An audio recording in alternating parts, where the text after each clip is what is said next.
All right. Welcome to this week's episode of KUDEN. Am I on? James, can you hear me okay? Yes? No? Maybe? Yes? Okay. Yes. Sorry, I had a glitch on this side of things. Anyway, welcome to, KUDEN. This is episode 311. And we're going to continue kind of with the other side, the flip side of what we covered during episode 310, where that was more about the students. And this is still about students. It's always about students, right? But I'm gonna pop in some instructor stuff this time as well. Okay, so you don't have to be an instructor. This is ultimately about progressing and the topic that we just covered during this past weekend during spring camp. But the episode's not about Japan. It's not about spring camp. Just those things are little supporting things. Okay.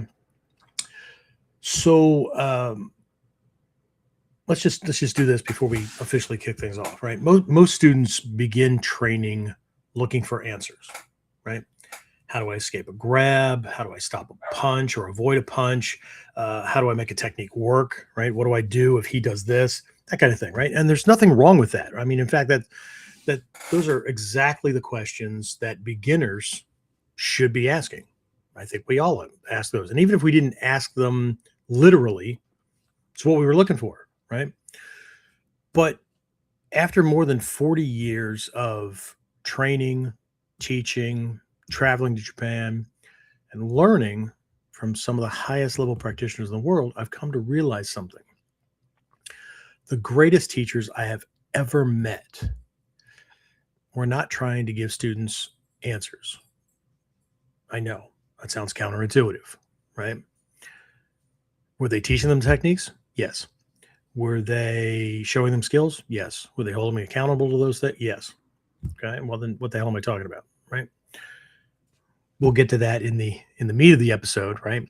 But it's my contention at this point that they were not trying to give students answers, not finite answers, right? They were teaching them, or they were trying to teach them how to see, how to think differently, right? But let's just start with the how to see, because once you see differently, once you see things differently, then you think differently. And once you think differently, you choose differently. Right? I talked about this during last week's Whiteboard Wednesday. Right? In that context, we were talking about just a kamae and how it controls an attacker's actions and how they attack and whatnot, because it influences their perception, and that narrows their choices. And then they have to make a decision based on those choices. And based on that decision, that's what the attack looks like, right? But we're no different. This happens, and we do this every moment of every day in every area of our life. The fact that we probably don't know that it's happening would account for a lot of things that we feel like we don't have any control over. Okay. But again, once you think differently, you choose differently. And once you choose differently, again, your actions and eventually your life begin to change. Right? And that's really what Hatsumi Sensei was teaching. That's what he always said he was teaching. Not teaching you how to fight, teaching you how to live. Right? This is not about, Budo is ultimately about life and death. And people collect those quotes, repeat those quotes and whatnot, and they focus on the death part and the self-defense part and the fighting part, but they miss the life part. Anyway, it is what it is, right? During this episode, I want to share one of the most important themes that we explored during spring camp, during this past weekend's intensive. Right? Not a technique, not a kata, not a secret, but something that had everything to do with technique and kata. Again, still not a secret. If it's a secret, it's because it's always right there in front of you. But again, we can't see it, right? It was a way of understanding the evolution of training itself, our individual training, and the evolution of our abilities and capabilities and those kind of things, right? And why many instructors don't teach the way students think, right? So let's do that, right? We'll talk about that and more when we get back. So I'll see you on the other side.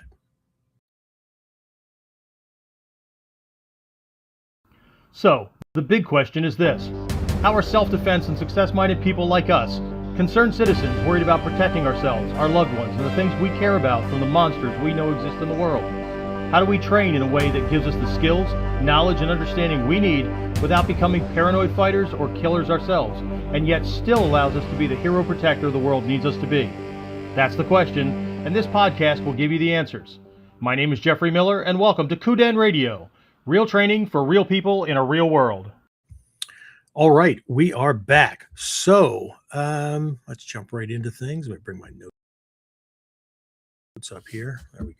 Again, on to another episode of KUDEN. This is episode 311 for anybody keeping track, right? And if you're new, I'm Jeffrey Miller. And in the wings, I have my producer sidekick, filter of bullshit, Sensei James Alexander. So he'll be covering things on the back end. He'll be translating and or kind of organizing and helping me with everybody's comments and questions and those kind of things, right? So that being said, right, tonight we're going to tackle a topic that I believe sits at the heart of not only martial arts training, right, but personal development, leadership, strategy, and, well, life itself, right? So I titled tonight's episode, Why Instructors Don't Teach the Way Students Think, right? It's about the real meaning of progress, right? It says in the martial arts, I know what the creative says, I created it, I designed it, but it goes beyond that, right? Before we get started, if you're joining us live, let me know you're on, let me know where you're watching from, all that kind of cool stuff, right? If you're watching the replay, right, I'm talking to people in my future, right, then just drop the word replay in the comments as well, right? Just trying to kind of get a handle on where people are coming from, how many are on live, which we can generally see as the numbers fluctuate while we're doing things. But how many people, and then also how many people are actually engaging with things, because a lot of folks I know, right? I know how people operate in life. I'm a people. We can put one of these things on and fall asleep. We can put one of these things on while we're driving. So we really can't engage. But we put one of these things on and it's just background noise while we're doing something else. Okay? And then we pick up bits and pieces. But either way, right? I'm trying to gauge how many we have doing what. And I can't gauge the ones that aren't engaging, but right, if you're still awake, still alive, still focused, and you're able to, now if you're live, don't type replay, right? That's for some of you who know who you are. Anyway, right, and as always, right, if you find value in these lessons, please do me a favor, right? Do other people a favor, right? Like, share, subscribe, ring the notification bell if you're over on YouTube. Not because it helps my ego. Might help James, but no. Not because it helps our ego, but because these lessons can only help people who actually get exposed to them. And that's just the way the algorithms on these different platforms work. And if you don't know what an algorithm is, that's okay. It's a computer program that tracks shit and whatever, right? Keeps track of you and information about you and all that kind of stuff. I know. Anyway, but when the platforms know that people are engaging and they take certain actions and whatnot, then it deems the information important or the content important, the video or whatever, and shows it to more people, right? That's why you get to see stupid cat videos or things from Japan or whatever, because it keeps track of what you do, right? And as always, if something I share tonight resonates with you, right, share with somebody you know, right, with the same concerns and interests who need to hear it or who needs to hear it, okay? I'm sure they'd appreciate it. All right. Okay. Now that we got that out of the way, James, who's already checked in, Who's on? So far, we got Alan, Kyle. Looks like Jack Williams over on YouTube. Oh yeah, we just headed back and forth a little bit today. He said he's behind the wheel, but he's listening. No worries. Yeah. Maury, Carrie's on. Said great spring camp. Hope to be there in person next time. Awesome. Yeah. And Greg from Australia checked in. Said good morning. It's cold and wet in Australia, apparently. Cold. I didn't know that was possible. Although the seasons are reversed, aren't they? Yeah. Because for Christmas here, it's usually baking where he is. Really throws people off because, most people assume that the world and life is as they experience it. And yeah. Anyway, cold and wet. All right. Sorry. Anyway, so pretty much my normal motley crew, right? Yeah, pretty much. All right. And you're here, the leader of the motley crew. Anyway, all right. So let's do this. Before we go any further, I want to acknowledge that there are actually two ways to interpret the title for this episode, right? And that title, for those of you just checking in, is Why Instructors Don't Teach the Way Students Think. Okay. The first interpretation is the one that most people, I think, assume. I'll assume that they assume. The one that we're going to dive into the most, right? And that is that students and instructors are asking different questions. Okay. That the student is looking for answers, like finite answers, right? Things that make them feel like they know something, things that they can hold on to, things that they can write down on a 4x6 index card, whatever, right? While the instructor is trying to teach deeper principles. Okay, at least the way that's the way I've been led through this art. Okay, so we'll spend a lot of time talking about that perspective during this episode, right? But there's another interpretation that I think is worth discussing to make sure that everybody's on the same sheet of music, but to also kind of draw a comparison, right? Because I've experienced that one as well, and maybe you can relate to this one too, right? Because not every instructor teaches the same way, right? I mean, that's a given, right? But give me a minute here, and you'll get what I'm talking about, right? And not every curriculum is organized around the same priorities or around the same premise. Okay, because there are many martial arts systems that are organized around preservation. Like, you don't change shit, right? The way it was put together decades or a century or hundreds of years ago or whatever, it doesn't get changed. It's usually associated with dual type lineages, right? But again, that's objective, right? So again, a lot of them are organized around preservation, right? Passing on a lineage. Okay, that's true for the perspective of a lot of people within the Bujinkan schools, right? Some are organized around preserving forms, maintaining tradition, right? That kind of thing. And there's absolutely nothing wrong with that. Okay? There are other ones that are organized around technical complexity, right? What that means is, you learn this technique, right? And then this one, and then this variation, then this kata, and each one is more complex, or it's a longer string, right? That kind of thing, right? Other ones are organized around rank requirements. Okay. And now there's certainly overlap across these different things. Okay. But what I'm talking about is this thing has to be learned before the next test. And then you learn these kind of things. We were just talking about this during spring camp because several of my students were in other martial arts. And while we weren't in the same arts or the same Oh, there was some overlap, but not in the same arts, not in the same school, not in the same dojo, not going through the same curriculum. They could certainly relate to that. That, like, here, learn these techniques. These are beginner techniques. Okay, you got those? Good. Okay, let's put that box of toys away in a closet because now you are beyond those, right? And now we're going to work with these, right? Because these are the next step, right? And then the next, and then whatever. Okay. Um, excuse me. Again, there's nothing inherently wrong with any of these approaches. They are what they are, right? Students learn things, move on, right? That kind of thing, right? But just one T, not two T's, right? But they often leave students with kind of a challenge, right? What I mean by that is the student learns what to do, but not necessarily why, outside of the context I just covered.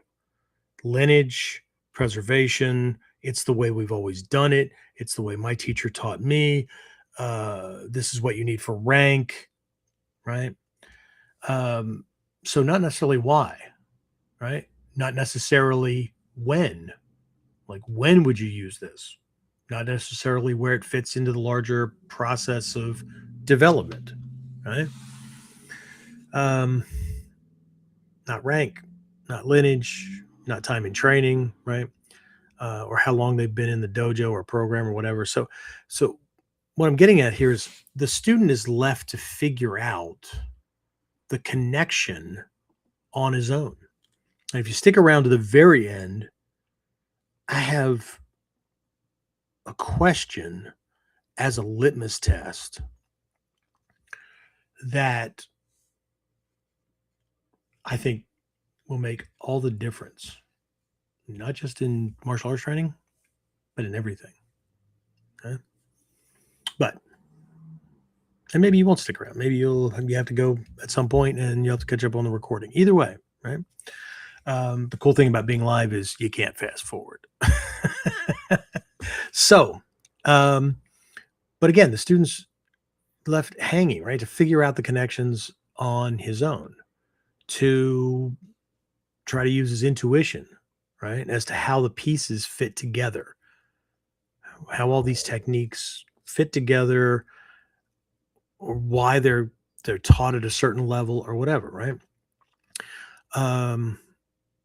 Yeah. So they're left to try to discover or guess how today's lesson relates to tomorrow's problem, or how to make this stuff they're learning fit into and work on the street, right, in today's world against today's attackers without going to jail for doing it, right?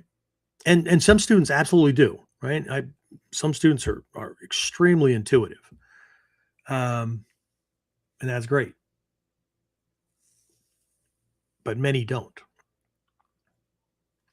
and therein lies a problem, because folks get involved in training for the right reasons. They dedicate a lot of time, effort, energy, resources, money for the right reasons. So it would be a shame if things weren't working out, or if the confidence that they developed, or that sprung out of the work that they're doing, failed them, or was, they end up feeling like it was a waste when it really counted. And I've have several students, and I have had more than a fair share of students over the years that came to me after studying martial arts or self-defense or whatever for a long time. Several made it to black belt or black belt levels, and then they actually got attacked and got their asses handed to them. One got stabbed. It was multiple attackers got stabbed. and left for dead, right? Um, and you know, I don't know that he ever went back to the instructor that taught him. Um, but I'm thinking of one right now. I jumped in a mall, and it was only one attacker, and nothing went the way the training said it would or should. And but he had been taught the whole time, right? This is for the real thing. This is for the real world. This is how attackers attack and all that. And yeah, this guy didn't attack that way. And so when he went back to ask his teacher how this all happened, then his teacher, well, you know, it's you know, and he realized that the guy had no experience. Nothing worked out the way. Not just technique wise, but all the experience this guy said he had, all this, he had no answers because that wasn't what the curriculum was for, even though that's what the marketing said. That was the sales pitch, right? So what I've come to realize over the years, right? And I actually got this from teachers originally, right? Is that there is another way to organize training, okay? Not around preserving techniques, even though you can still do that and you can still teach or train using the same techniques, right? But the curriculum is not designed around technique or lineage preservation, right? Not around accumulating techniques, which you're going to do anyway, right? You're going to accumulate and you're going to learn a lot of techniques, a lot of variations.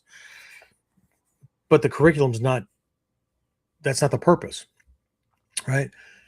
And not around increasing complexity, right? Not the way it's usually approached, right? If you stick around long enough, you're definitely going to learn how to handle more difficult and more complex problems, but not because your techniques are longer and more complicated and whatnot. A quote comes to mind from one of the Star Trek movies. It's my geek side, where Scotty said he had screwed up something by pulling this one little piece out and shut down an entire starship. And when Kirk asked him about it, he says, what's interesting is that the more complex the plumbing, the easier it is to stop up the pipes. So, which is why I think what the Japanese teachers, Hatsumi Sensei, the master teachers and whatnot, have been teaching all along and got reaffirmed again during this last trip, was that the higher the level, the less it looks like they're doing. But just because they're doing fewer moves or it looks easier doesn't mean that there's not a lot that went into being able to simplify things to that degree. Right. But either way, right? So we're not basing things on, again, preserving techniques and accumulating techniques, all this stuff, right? But organizing things around answering the questions that students encounter as they evolve, as they progress, as they develop, right? The ones beginners have before they even walk into the dojo or their first class in the training group, right? The ones that'll come up after one set of questions have been answered and whatever, right? Do you know what I mean? Okay. This is not a typical way that most people think about martial arts training. Okay. But what I'm talking about are questions like, the first person that comes in, or when a person first comes in as a beginner. And again, they may not use these words literally, but if you could summarize what it is they're looking for, right? What you have is things like, how do I survive? Like when he does XYZ, what do I do? Right. And then that can give way to, what if he's bigger? What if he's stronger? What if he's faster? What if he's more skilled? Right? How do I defend myself then? That's what I mean by things being based around logical, survival based questions or around problems and not around, here, learn this. Okay. Why? It's in our program. It's a cool technique. It's a cool move. Okay. Oh, this will make him feel pain. Okay. You know, these are tactical and strategic based questions. And again, I came up with a general question that kind of summarizes a bunch of different ways that people could express these things, right? Like, what if I can't let him attack me first? What if I can't let him hit me first, or I'm going to get creamed? Right?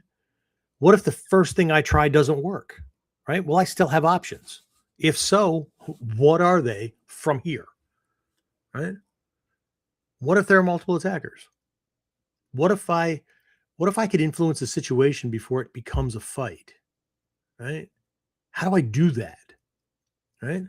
And a really big one that I've heard in different ways from people along the ways, like, how do I remember all this stuff I'm learning and be able to pick the right technique at the right moment against the attacker in front of me? Or, I don't know, do I just pick? Do I just guess? Do I just use my favorite move and hope it works? Okay. Now the curriculum becomes something different. When it's organized this way, right? It's something different. It's not just a collection of techniques. Okay. It's a roadmap. It's a developmental process. Right? It's not just about learning, developing abilities. It's about developing capabilities. And they're not the same thing. Okay. So what we're looking at is a series of increasingly sophisticated questions and increasingly sophisticated answers. That doesn't mean that they're complex and difficult. They're sophisticated, right? That means we're looking at things that most people ignore. I take that back. Many people ignore. Most people don't even know they're happening. Okay? Things that turn the techniques from things that we're learning and things that we learn to do into answers for situational and unique problems. If we could see an attack as a problem that needs to be solved and techniques as answers to very specific conditions, very specific problems, things change. Okay. And as we'll see during this episode, that developmental approach mirrors something I found not only in my journey through the martial arts, but also in the lessons passed down by the Japanese masters themselves. They didn't just pass down lists of techniques, lists of what to do. They passed down, they weren't telling you what to think, right? What you had to think and believe. Right? They're teaching you how to see. They're teaching you what or how to think, how to assess things. Right? All right. Before we jump into this, before we do that, James, anybody else check in? Any questions? Any comments? Just a comment from Alan. You can learn different techniques and then get attacked, and none of those techniques may fit the situation. You have to be able to adapt on the fly. You demand. I don't care what your wife says. I agree. Yeah, we just spent a whole weekend talking about this stuff, and Alan was one of my guys this time around that went to Japan. So they got a chance to see firsthand that, the master instructors aren't just making things look easier. They are doing less to produce the same or more results. And at their age, not only is that natural, but it's also necessary, because they're not 20 somethings or 30 somethings anymore. Right. That was one of the points that Noguchi Sensei made. In a lot of these arts that require a lot of athleticism and strength and speed and stuff like that, right? You don't see 70 or 80-year-olds in the dojo, right? And if you do, there's a lot of concessions being made. Or the master's that old, but they're not demonstrating the techniques anymore. They're there, they're in uniform, they're giving some hints and tips, or they're there as a figurehead or whatever, but that's the younger instructors that are doing the do, right? But my guys went to Japan with me, they saw, right? 75, 83, whatever, right? These guys are on their feet teaching a class, hour and a half, 2 hours, a couple of times a week, because they're able to do things in a way where they're producing the results, and they can produce the damage and whatnot, but the energy conservation is there. And and that was the promise that was made when I got involved in this martial art. So I've been in different martial arts since 1975. I don't know where some of you guys were in 1975, but anyway, I was in junior high school. But when I got involved in this one, the thing that impressed me was, because we're working on principles and concepts and not athleticism, you'll be better at 70 than you are at 20, because we get better with things like timing, distancing, angling, that kind of thing, as we get older. But we get worse at strength and speed and whatnot because of muscle atrophy and just the natural aging process. We have to do more. We have to work harder to be able to do the same amount that we could when we were younger. So that's where a lot of this stuff comes from, right? Not just my perspective on things, but my way of kind of summarizing it or explaining these lessons that often sound incomplete, or they're kind of scattered across books or videos or live classes or whatever. They're not in one place, okay? And they're spread across decades, okay? Because the master teachers evolved as well. They were 20, 30 somethings once and doing backflips and climbing walls and, big old jump kicks and whatever. But things evolved and things changed, right? And one of the things I noticed over the years is that students and instructors often seem to be having two completely different conversations, okay? So if we're not careful, again, just like this evolution with the master teachers in Japan, often people go to Japan and the approach is different, or the Bujinkan yearly theme was different, or whatever. And they'll learn this stuff and then they'll go back. And I know this because I've seen the videos, I've talked to students, I've talked to the instructors, or, they put out whatever they're putting out, right? They write articles and stuff. And so because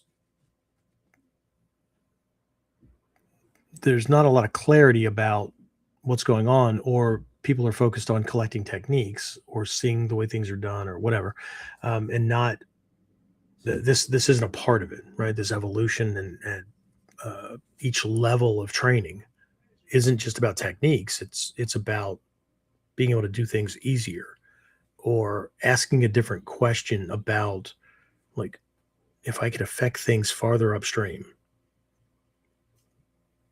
how much more control do I have in the moment when he thinks he's going to do what he's going to do, right? And so what they do is they go and they learn the stuff, then they come back and they completely change their curriculum. Oh, that's the old school way of doing things. We don't do that anymore. This is the right way now. No, you were in Japan, and if you've been around for a while, you were introduced to this new level for you. That doesn't become the answer for everybody, right? You go back to the dojo and you got new people. They need to be introduced to that stuff that is not old school. That's the foundational stuff based on where they are. If they don't go through that process, they don't go through that stage and the next stage and the next stage and the next stage till they get to where you are, they're never going to be able to do the stuff where you are. Well, maybe the most intuitive people will, but anyway.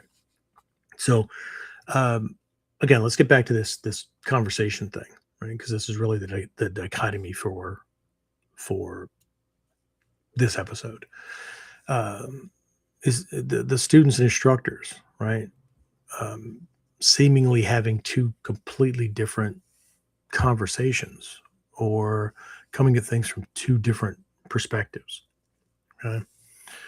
Again, the student walks into class wondering, like, how do I get somebody off of me if he grabs me, right?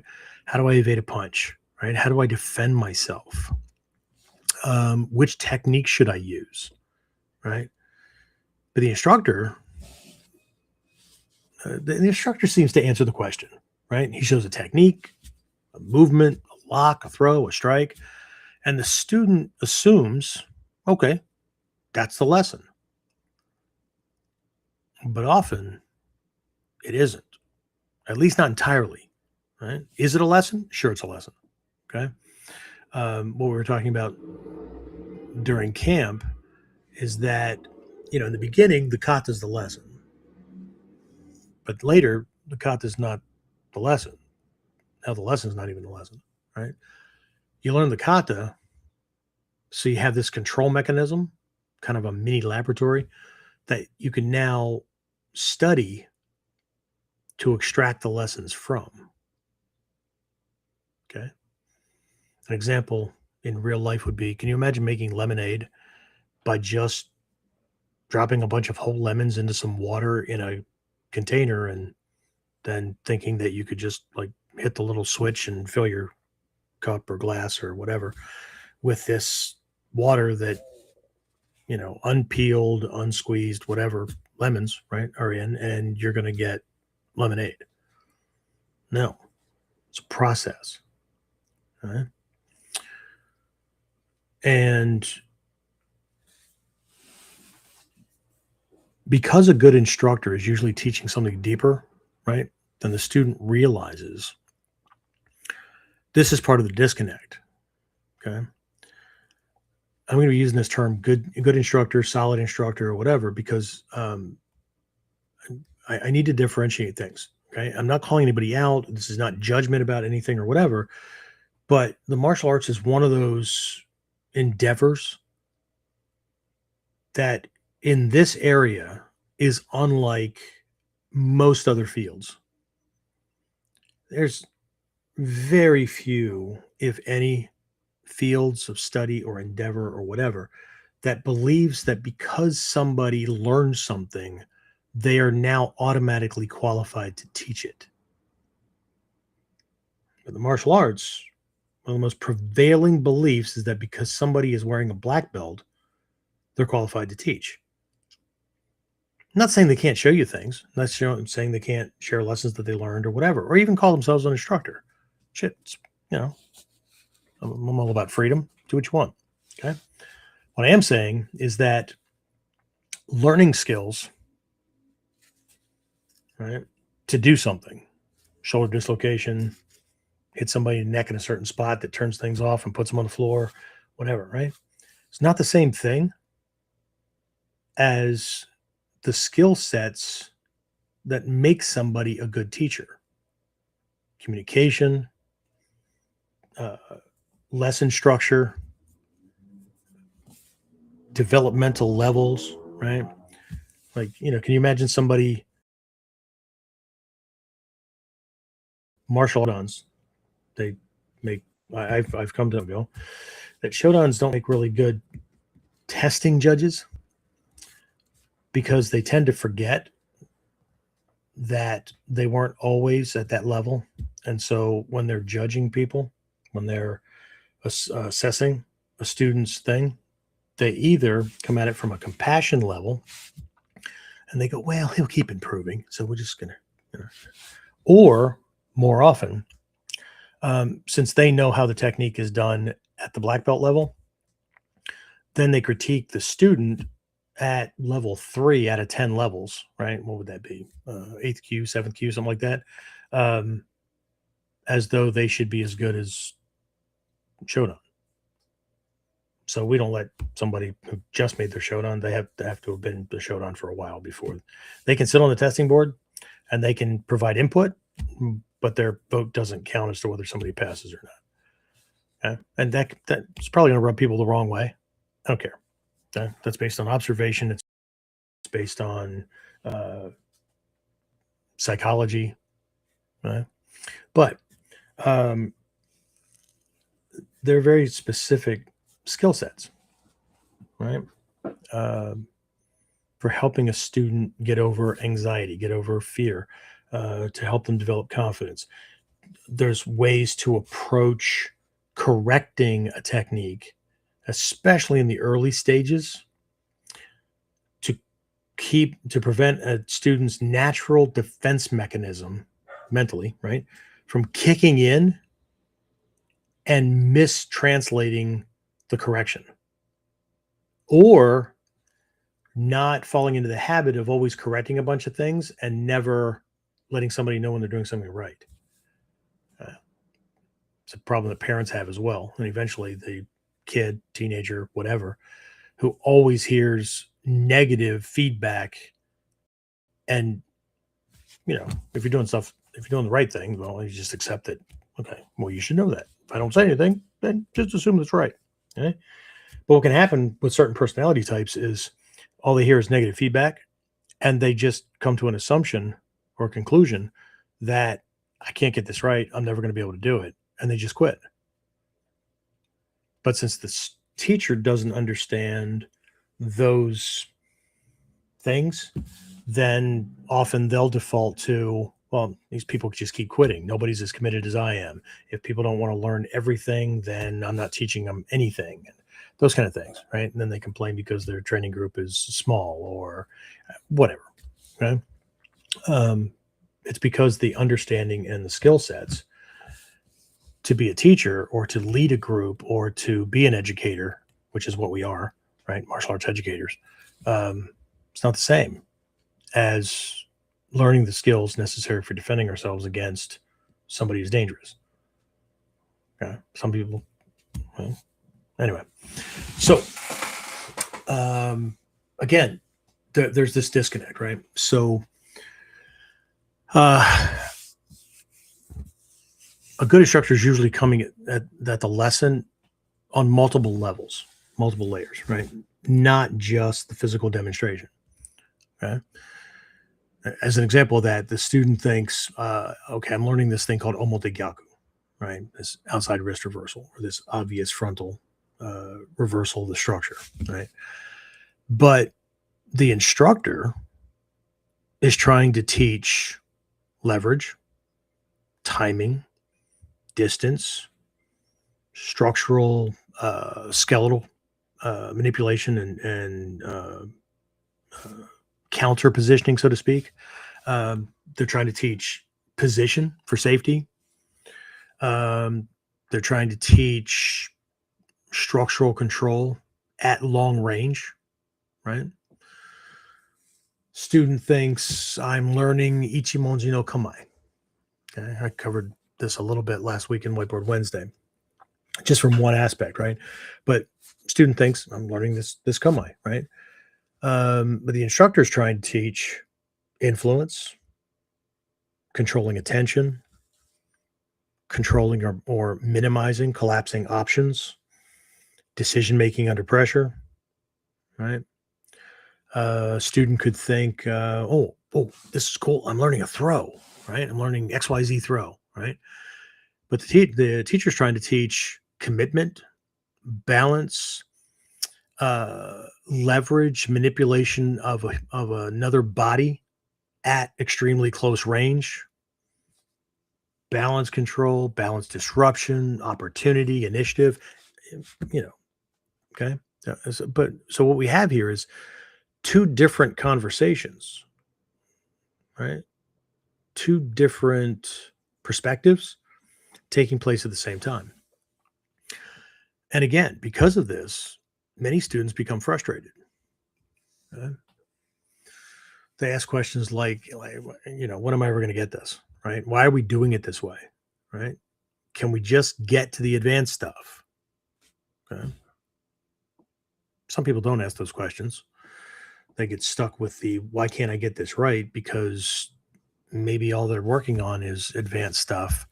Because another issue with a lot of instructors, and I fell into this trap myself in the very, very beginning until I had a mentor who pointed out the difference between being able to do something and knowing a bunch of stuff that you could teach and understanding how to be a teacher. Like teachers are taught in college, right? Or at the university level. The instructor uses class time as their own personal practice time. I think I talked about this a little bit over the weekend for camp. Class time is not practice time. Class time is not even practice time for students. The students who consider class to be practice time don't practice outside of class. Right? Even for students, class time is learning time. Self-practice or practice with friends outside the dojo or during non-class hours is practice time. Right? But for instructors, I don't know. Class time, when they're teaching, that's for students. They need to schedule their own practice time, right? Their own work time, because there's two different mindsets going on. When I'm in instructor mode teaching students, I am in a past to present mindset. What that means is in the present, I am demonstrating and teaching that which I have learned, assuming appropriateness to the level of the students that I'm helping, right? But it's a past to present mindset. That which I have studied and learned and gotten good at, I am presenting to students in the moment. When I'm doing my own practice, my own study, right? When I'm in Japan and I'm in class, my students know before they go, right? I always go, if we're in class and I'm not saying anything to you, right? Don't ask me any questions. So I'm trying to figure this out on my own or for myself. But either way, when I'm doing my own practice, that is a present to future mindset. I am working on things in the present to be better in the future. If I'm in class with students who are trying to learn from me and I'm working on that present to future thing, where the hell's the foundation that they got? Or am I just assuming that it's all the same and they'll figure it out? It's a good thing our elementary teachers didn't do that, huh? Before we learned how to write the alphabet, make words, make sentences, all that kind of stuff. They didn't give us a book report to do. It's the same thing. Okay. So when both frustrations or when they start ghosting class, right? What they're really saying is, like, I don't get it. I don't yet understand the lesson beneath the lesson. Okay. And that's perfectly normal. Okay? We instructors need to know this. Okay? If we're using the same strategic thinking that we're learning for self-defense to teach a class, to teach a technique to a student, right? Then that's strategic thinking, right? There's things that I have to do first, manage distance, posturing and things like that to narrow his options and things like that. And then I can worry about, right? I have to eliminate things like him kicking with the lead leg or throwing a jab. Right? This is the thing that a lot of students miss, right? Our kamae and our positioning and our control of space, right? Virtually eliminates somebody from throwing a lead kick or a jab at you where it has any chance of landing. Now, if I'm not controlling distance, yeah, if he can reach me with a jab, my kamae is wrong. I don't care what the posture looks like. I don't care what the form looks like. Kamae includes distance control, right? It controls access. It narrows windows. It narrows attack vectors, right? So from the very beginning, we learn to neutralize a jab. Yeah, but what if he leaps at me and throws one of these jumping lead strikes and that's not a jab? Right? And besides that, he's in the air. You got an extra quarter to half second till he lands the thing. Um, but if we're close enough to get jacked with it, and that's what the basics of teaching ski is. Okay? It's not about the ski. Yes, you have to learn it, okay? Because it's going to be a part of a lot of beginner moves.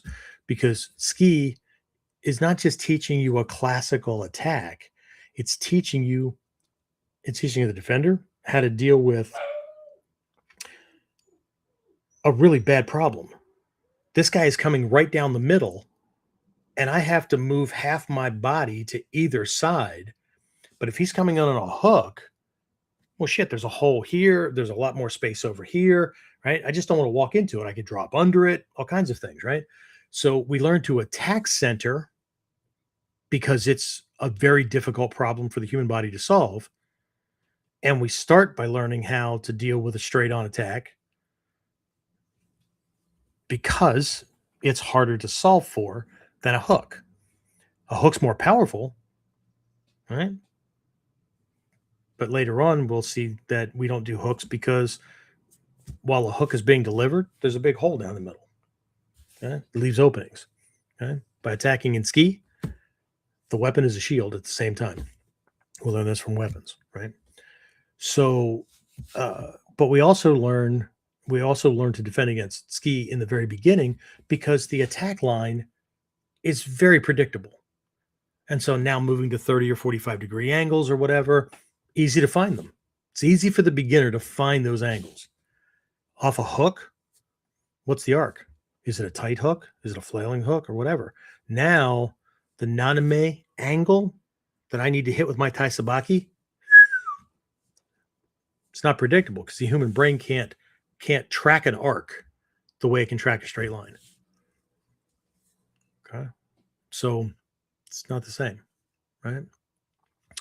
But they don't understand the lesson beneath the lesson, or they don't completely understand the foundational lessons necessary to comprehend the thing that's going on now. Right? My joke over the weekend was I explained something at a certain level, right? Students would follow me. Oh, okay, got that one. And I could see it on their face. Okay. They'd be nodding, whatever. And then I hit a level and I described that. Then I described the next level of development or capability, right? And you could see the face just be changing, or the eyes or whatever, because they're not at a level to be able to understand that. So just because they can ape the moves doesn't mean they can understand it. Just like these anthropologists that have taught chimpanzees how to do taekwondo kicks. If you think Bonzo is going to be fighting another chimpanzee using taekwondo kicks when he's under pressure and being attacked, he's going to do monkey foo, because he's just aping movements. He doesn't understand. He's not learning it from a fight or self-defense perspective. I don't know if their brains can operate that way or not. It doesn't matter, right? He gets a command. He does a certain kick. He gets a piece of banana. Huh? It's not unlike some students that, the approach is learn a technique, practice the technique, demonstrate the technique, get a belt for it. Ooh, can I do the next one? That'd be cool. Right? Not knocking it. It's just not the perspective that I teach from. It's not the perspective that Nagato Sensei teaches from, or Noguchi teaches from, right? Nagato is always reminding people. The point of all this is survival. If you're not doing it for that, there's safer, less painful things to involve yourself in. Now, those were the words of Hatsumi Sensei 34 years ago. Right? He used to try to talk people out of training. Right? But anyway, right, this disconnect, and for a student not understanding something, like not being able to get the lesson beneath the lesson, it's because they're not there yet. There's some foundational pieces, not just movements, understanding that they're missing, right? And that's perfectly normal, right? Again, we instructors need to know this, okay? Because most beginners are focused on survival. They're focused on answers, right? And that's exactly where they should begin, right? But if we're going to understand the real meaning of progress in the martial arts, then we have to understand that the purpose of training isn't merely to accumulate answers, right?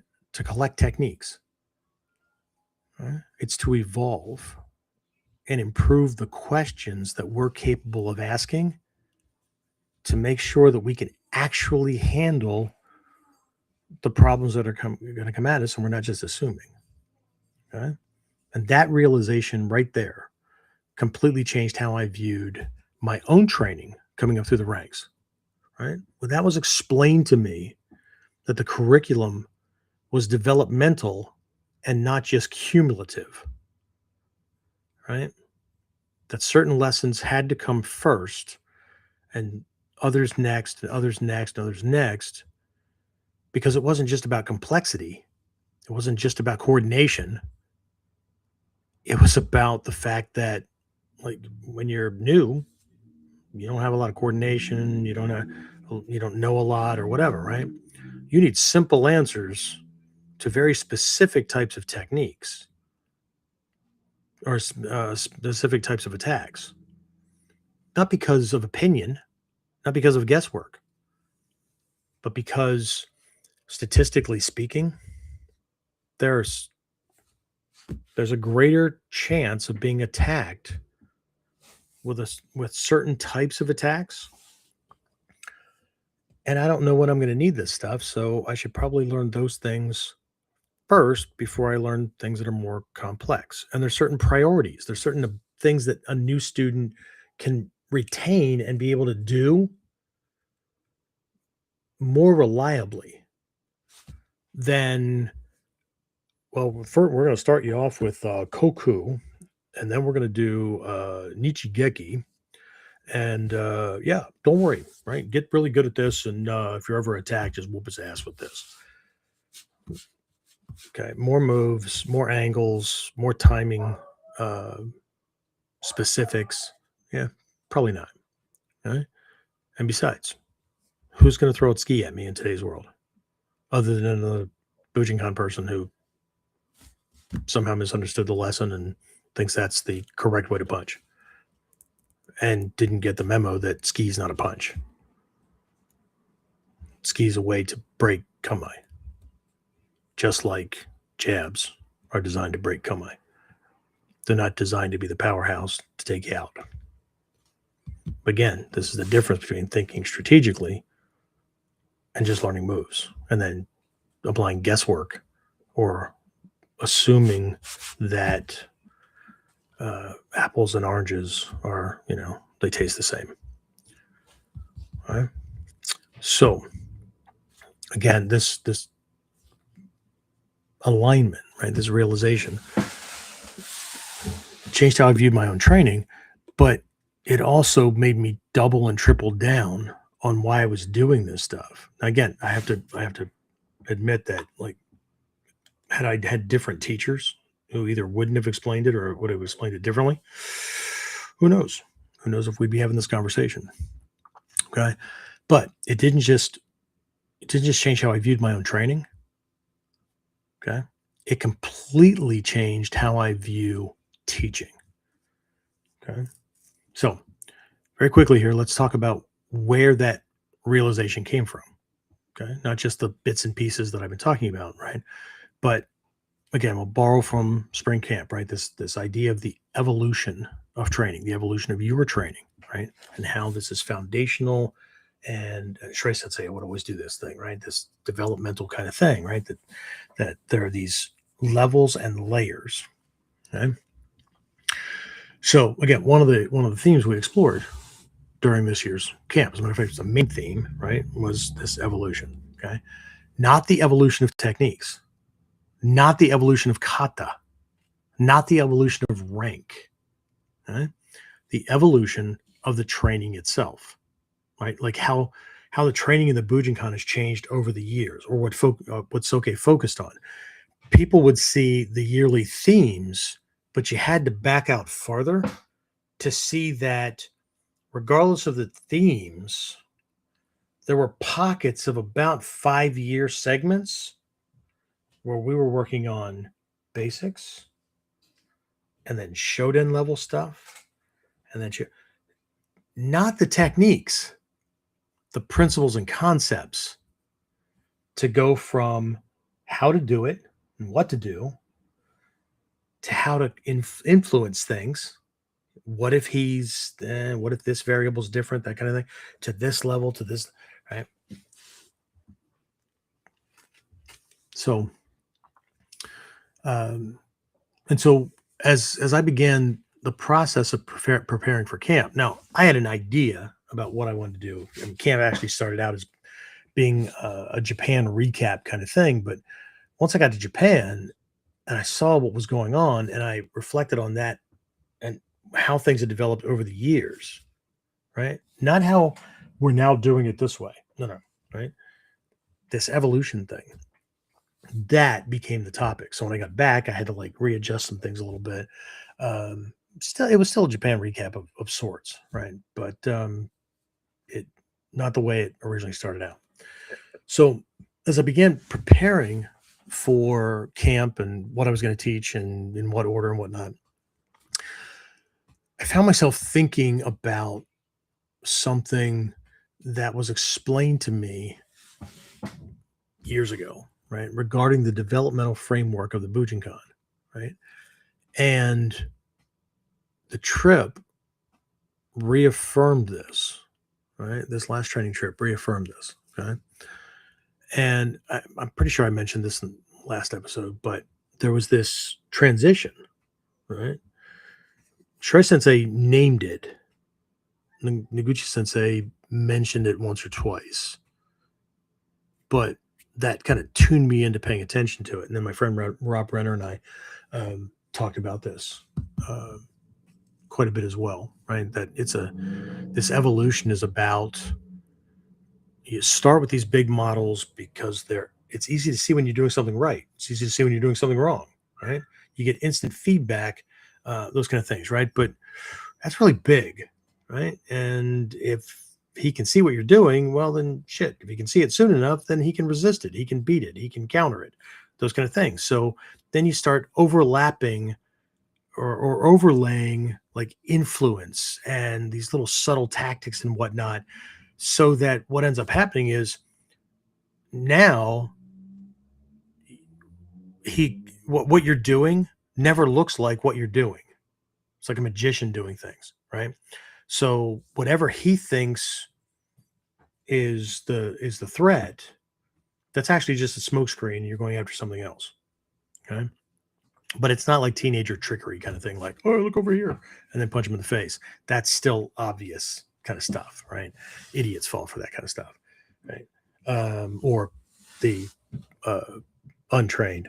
So, but there's a shift in perspective. There's a shift in the approach, but not because we all now like that's not the training anymore. That's the old stuff. This is the new stuff. No. This is the new layer once you get that stuff. That never goes away. Okay. Can you imagine? Right? We're building our house, layer all the bricks, build the walls and all that. And then we're going to expect to put the roof on the house. But since we're now focusing on the roof, we got to get rid of everything under it. We're just going to get rid of all the walls, right? Because it's all about the roof now. Well, since that doesn't make any sense.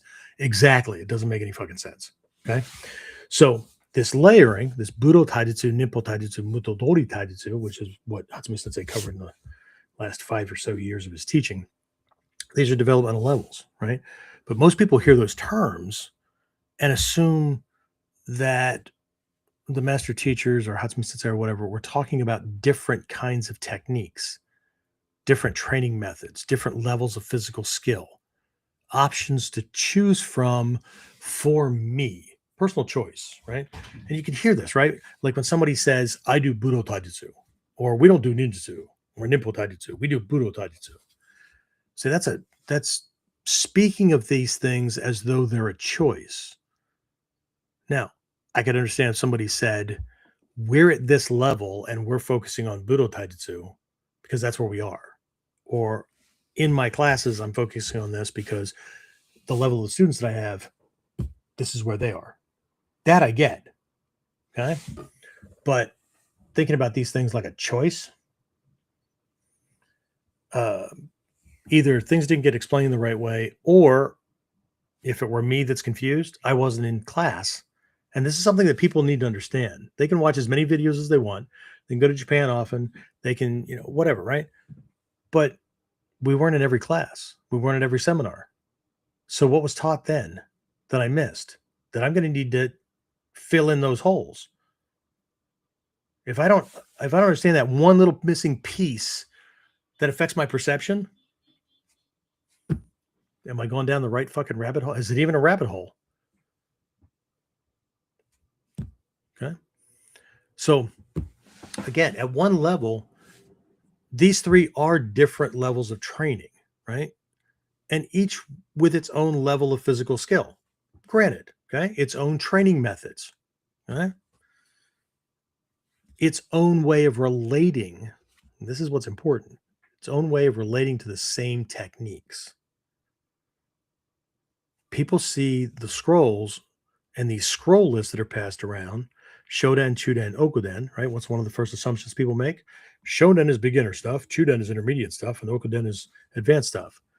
That's not true, but it's not the complete picture, because the Shoden has the most important core principles of the lineage. Everything else will be founded on that. Everything else is based on it and returns to it. Okay? The Chuden level is looking at the same stuff from a different perspective.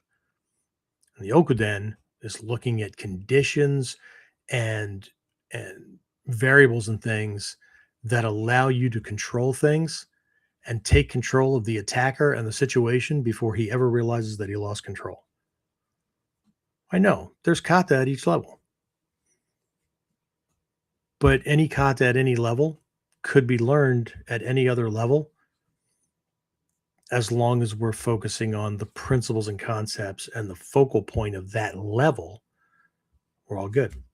But if we just see techniques and more techniques and more techniques, techniques and different techniques and different techniques, but we keep relating to them the same way, nothing changes. Okay? So that's why in Noguchi Sensei's class, right, we're working on this subtle influence. Now, people are going to see different things at different levels. My students, I had a friend that went along who made his fifth dan while he was there. Okay. Yay, Victor. But everybody else that I took along, right, we're still in the Q levels. Okay. So they saw techniques. Now, my daughter Trinity, she's grew up in the dojo. She started training when she was like 2.5 years old. So she saw different things. She's just kind of catching up on curriculum things. But for the most part, people saw techniques, which is perfectly fine because that's where they are. Okay. But what I saw was this influence of conditions where the teachers weren't allowing things to form completely in a way where their uke could be strong, could be fast, could be on balance, could have strong structure, anything like that. So when they did these simple things that a lot of people think is bullshit, he just fell down for you. No, he didn't fall down for him. He couldn't stand up anymore. Okay. In one of Noguchi Sensei's classes, right? Remember, he's Soke of the Kotoryu. Great. We didn't do Kotoryu stuff. As a matter of fact, we didn't do it in either one of his classes that we went to. Okay? And same thing with Nagato. He's Shinden Furoryu. We didn't do Shinden Furoryu the whole time we were there in his classes. Okay. So anyway, in Noguchi Sensei's class, the one class we did Gyokoryu. And we did Gyokoryu Jodyaku no Magi. Right? What most people translate as first level scroll. Okay. Jodyaku and Shoden translate to highest level, not beginner. All right. So anyway, and then he just started going through the kata. Okay, we're going to do koku. Now we're going to do danyo. Now we're going to do danshi. Now we're going to do danshu. Right. But here I'm looking at a 70, 80-year-old guy doing these things in ways that, wow, less movement, same control, right? Interesting. Right? So same techniques. Okay. So at these different levels, Budo Taijutsu, Ninpo Taijutsu, Muto Dori Taijutsu, that's what they are. They're levels, right? They're not options to choose from. They're levels of focus from which to see more, to see differently, right? So that we can influence, so that we can control better, differently. Okay. And that's what I think they're pointing to, right? Something much deeper. Right? I think they're pointing to an evolution of how we individually perceive the world, how we think, how we solve problems, how we influence events, and ultimately how much freedom each of us individually have within any given situation. Right? Because the techniques are all are the same at all three levels. Right? We can practice koku, but what we're looking at and how we're approaching it from the Budo Taijutsu perspective, it's not the same as the Ninpo Taijutsu perspective. It's not the same as the Muto. It's the same kata, right? Techniques are the same at all three levels. How we see them, how we develop and upgrade them, what we learn from them, and what we learn to do with them at any of these levels, that's where the difference is. Okay? So they're not choices, they're stages. Okay? So let's take a look at that for a moment. All right. Let's start with Budo Taijutsu. Okay. At this stage, you're going to hear a lot of questions during this episode if you haven't heard them already. Okay. So let's start with Budo Taijutsu, right? At this stage, the primary question is, what do I do? Right? What are the moves in the kata? Someone grabs me. What do I do? Someone punches me. What do I do? Someone tackles me. Right? What do I do? Right? How is koku or shiaku or onikudaki done? Okay? What does it do to this person's body parts? What am I doing with my body parts against or to their body or body parts? Right? This or any of these. Right? It's not a bad question. They're not bad questions. Okay. It's exactly the right question for a beginner. Okay. Because if you don't know what to do, nothing else matters. Right? You need tools, you need movement, you need structure, you need a foundation. You need to know how to punch correctly. You need to know how to hold and strike with a hanbo. You need to learn how to control another person's body and body parts with your own. Right? You need confidence born from experience. Right? And that's why beginners need techniques. Right? Not vagueness, not a bunch of henka. They need techniques. Okay? Not because techniques are the destination, not because they're the goal, but because techniques are like vocabulary. They're like the keyhole are like the letters in the alphabet. That's how we get words, right? Words, the vocabulary, that's how we get sentences. That's how we get paragraphs. That's how we get entire dissertations or communications or speeches or whatever, right? So if we could see the techniques like they're the alphabet, they're the building blocks that allow us to have more sophisticated conversations later, then our approach changes. Probably. There's no guarantees. Okay? So the problem is that many students believe this stage is the entire journey. We do Budo Taijutsu. They spend decades collecting answers, more techniques, more kata, more variations, more information. And while their collection grows, their perception often remains unchanged. And that's why Hatsumi Sensei said that when he talked about the beginner's mind, he wasn't talking about a new student necessarily, right? Nor was he talking about the emptiness to explore and discover, right? The Jishu Kenkyu necessary for personal development. deeper understanding of skills, that kind of thing, that quintessential beginner's mind. That's not what he was talking about. He was talking about how someone thought about training, how they related to techniques, regardless of their rank level, regardless of their time in training, regardless of how many kata they knew. It wasn't a slur either, right? It wasn't condemnation. It was a recognition that if this is the way you think about things, then this is where you are. Okay? Cool. Let's keep working on things. But what's going to have to change is not the techniques that you know or how you do them. It's the perception necessary for new abilities to grow, new capabilities to grow. Okay.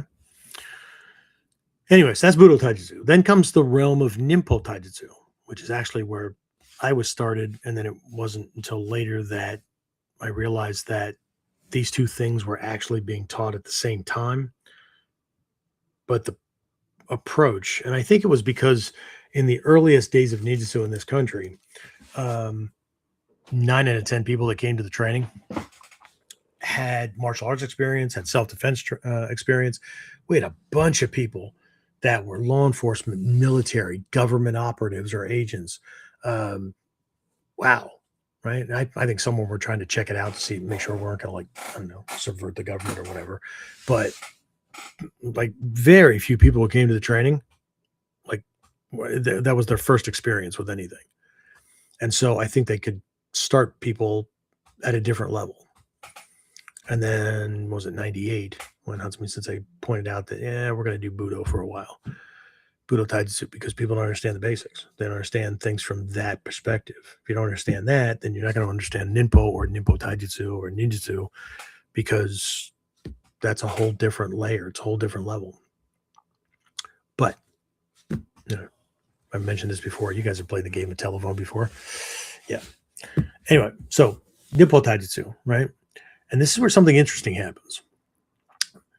The question begins to change. Okay. The question is no longer, what do I do?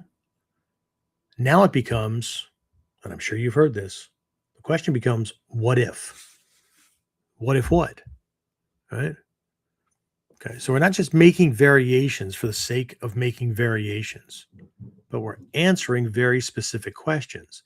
When Hatsumi Sensei made variations or Henko or said you could do this or you could do this, you could do this, the question is, why? When would any of those things be appropriate? Okay. So this all gets kind of summarized by this what if question. What if he's bigger than me? What does that mean? Is he bigger as in taller? Is he bigger as in more massive, more bulk, that kind of thing? Those are not the same. What if he's both? Not the same. Okay. What if he's stronger? What if he's faster? Right? What if he doesn't attack the way I expected or the way we do it in class, in our style, right? There's a whole bunch of what if questions, right? What if the technique doesn't work? What if there are multiple attackers? What if the environment changes, right? What if anything, does my choice of clothing or his choice of clothing due to affect whether or not a technique can be applied or maintained or whatever, right? What if escape? What if my escape route is behind him instead of behind me, right? What if I don't have an open dojo to move around in, right? But I'm between parked cars. Okay. Just that scenario. How am I between parked cars? Where am I between the parked cars? People often just say, wow, if you're between parked cars, then you can. How are we positioned? Are the car doors and or side view mirrors of these two cars behind each of us? Are we lined up? I'm lined up. We're lined up on this angle, and maybe the rear tire of this car is behind me, but the front right tire of the other car is behind. That's a different environment. That's a different kudaidori, right? Or are we exactly in the channel? Or are we at that kind of X that's formed between four parked cars, right? And so you got grills and trunks, right? And then where are we in that? Because that changes possibilities. That changes movement angles. Okay? We always move at a 45 degree naname to the right or left rear. Really? Interesting. Because right now, the gas cap of this Chevy is right behind my right rear. So guess where I'm not moving? Okay. Well, we could move to our left rear then. Okay, maybe. Maybe my shopping cart is right there. Shit. Okay. Maybe his friend is right there. Okay. So again, choosing the levels, Budo Taijutsu, Ninpo Taijutsu, Muto, whatever, choosing those is no different than people picking and choosing techniques or preferences as far as movement, angles, weapons, or whatever, as though they're going to operate in a vacuum. There's going to be no other conditions that need to be accounted for. Right? How will I do Mushadori when I can't just drop him directly behind himself? How will I do Ganseki Nage, right? If he could just put out his free hand against a car or a wall or a chair or a table and jam up the whole technique. This is where the what ifs come in. Okay.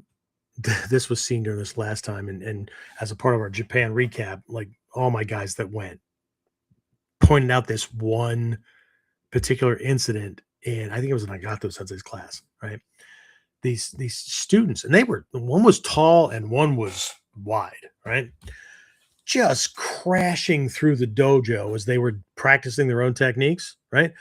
Just flat out focused on their own training, and then they were running into and blaming others because these other people were in their way.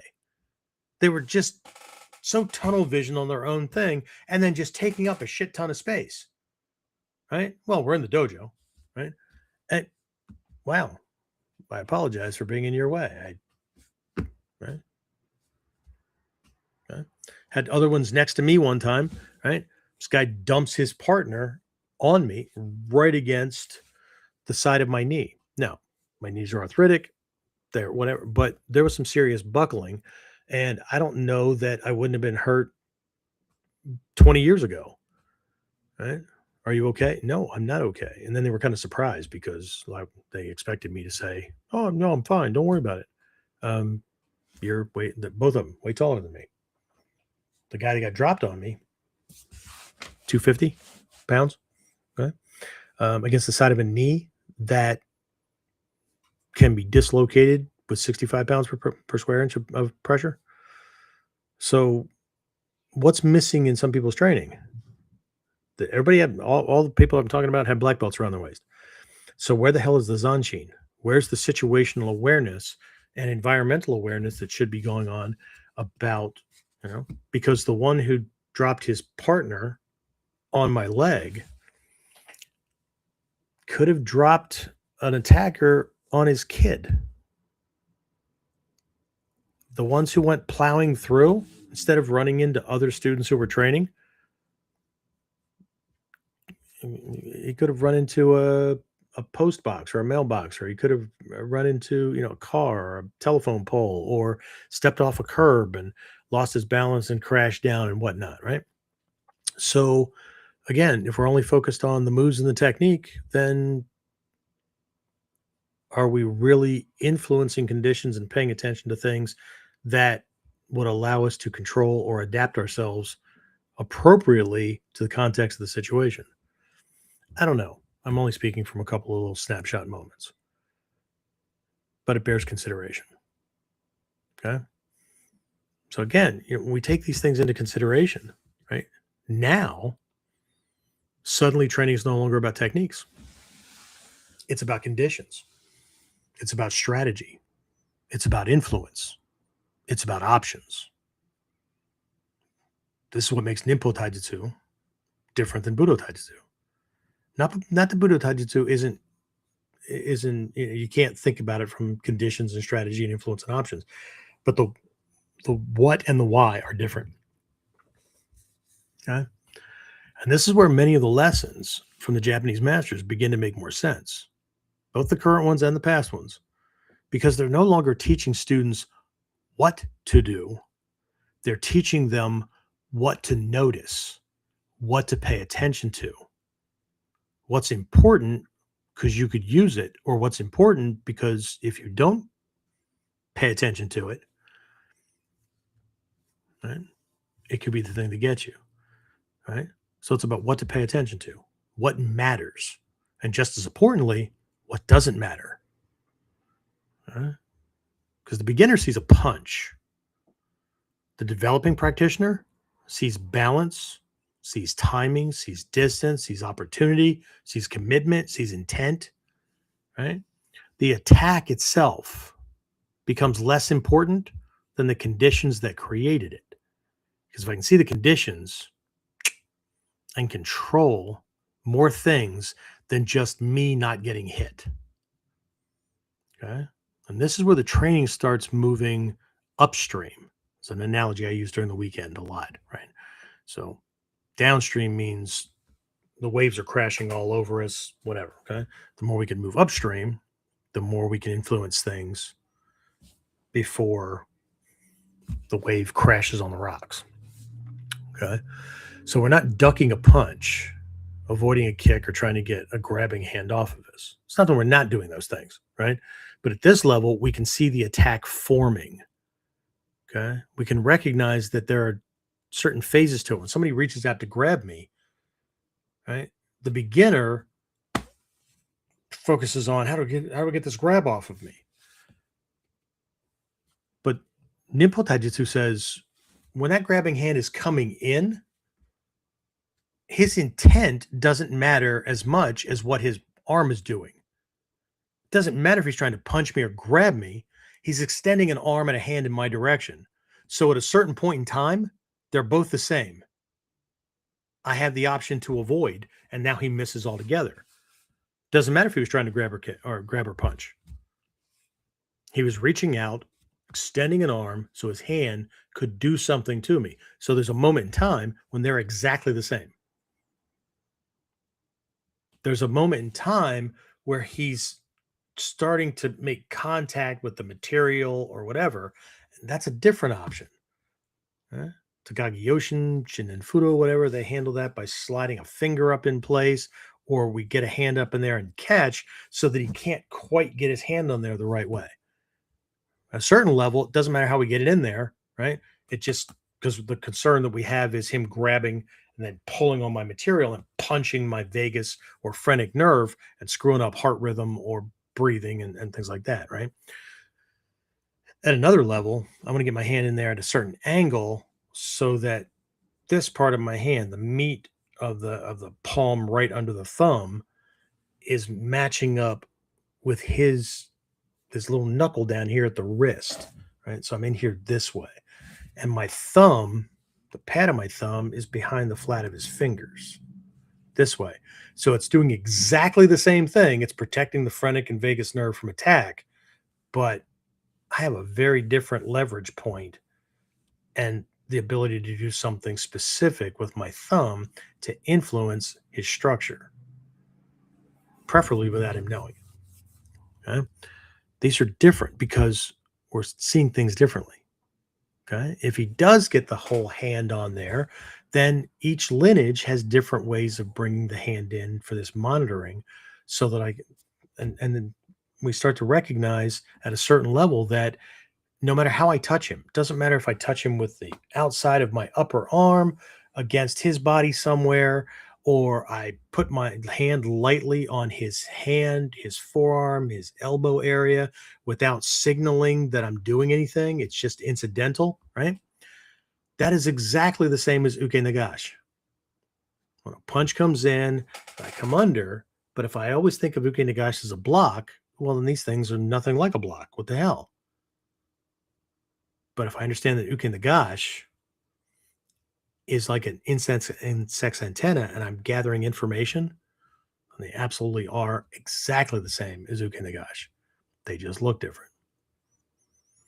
Okay. In that case, yeah, henka. But people often see henka as doing the same. Well, it's still doing the same in the ballpark because they're looking at, does it look the same? Not, does it do the same? Okay. Anyway, so again, we can see the attack forming. Okay. Because it was only one of a limited number of options that he had in that moment. This is what I covered with Sagan back in it was last week for Wakeboard Wednesday, right? And based on how he's moving, he's providing us with information to use so that we can get ahead of the attack. This is not just different techniques. It's a different way of seeing. It's a different way of processing the information that we see. We could do the same technique, but there's layers of influence, layers of control, layers of preparation and setup that occurred, right? It's not just the move. And then eventually we enter the realm of Mutodori. Okay. Now I want to be careful here, okay? Because many people hear Mutodori and immediately think what? Catching swords, or I'm unarmed against a blade, or whatever, right? Advanced techniques. He's armed and you're not. Okay. Impossible demonstrations. I mean, that's true in one or both of the previous levels. In Budo Taijutsu and Ninpo Taijutsu, the way most people translate Mutodori, still true. But not here. It's not the same. Okay. And what interested me, especially during this last trip, okay, the advancing student that's here, right? Like the master teachers in Japan and whatnot, right? This is something different. Okay. What interests me is what Mutodori represents at this level. Not its conventional meaning, not what it translates to, what it represents. Okay. Because at this highest level, the question changes again. It's no longer what do I do? It's no longer what if. Now it becomes what's possible. What can be influenced? What can be prevented? What can be created? What conditions must exist for strength to be possible? What conditions must exist for that blade, if it touches me, to actually cut? Because the beginner, and for the most part, the intermediate student, is worried about that sword touching them. They will go to great lengths to not let that blade touch them. But the advanced student knows that only certain parts of that blade can do anything when it touches them. The angle, even with the cutting edge, the angle has to be right. It has to be within a certain range for it to be able to cut. You have to be at a certain place on the sword. Most people in today's world practicing these techniques that were invented during the Sengoku Jidai Warring States period and before, the Kamakura era and that kind of thing, right? Train based on how samurai swords are made and sold to us today. And they're not historically correct. Even people that are making swords for Bujinkan and stuff. Interesting, huh? Because there's assumptions that are made based on what they see and information they have that wouldn't have been true back in the day. And one of those was that only ninja swords were sharpened from the boshi to the handguard. Most, if not all, samurai swords were only sharpened from the boshi down to a third to maybe half the length of the blade. The rest would not have been sharpened. That's why ninja were able to catch swords with hand claws. The proper way to catch them is close to the handguard, right? It's not just a leverage issue.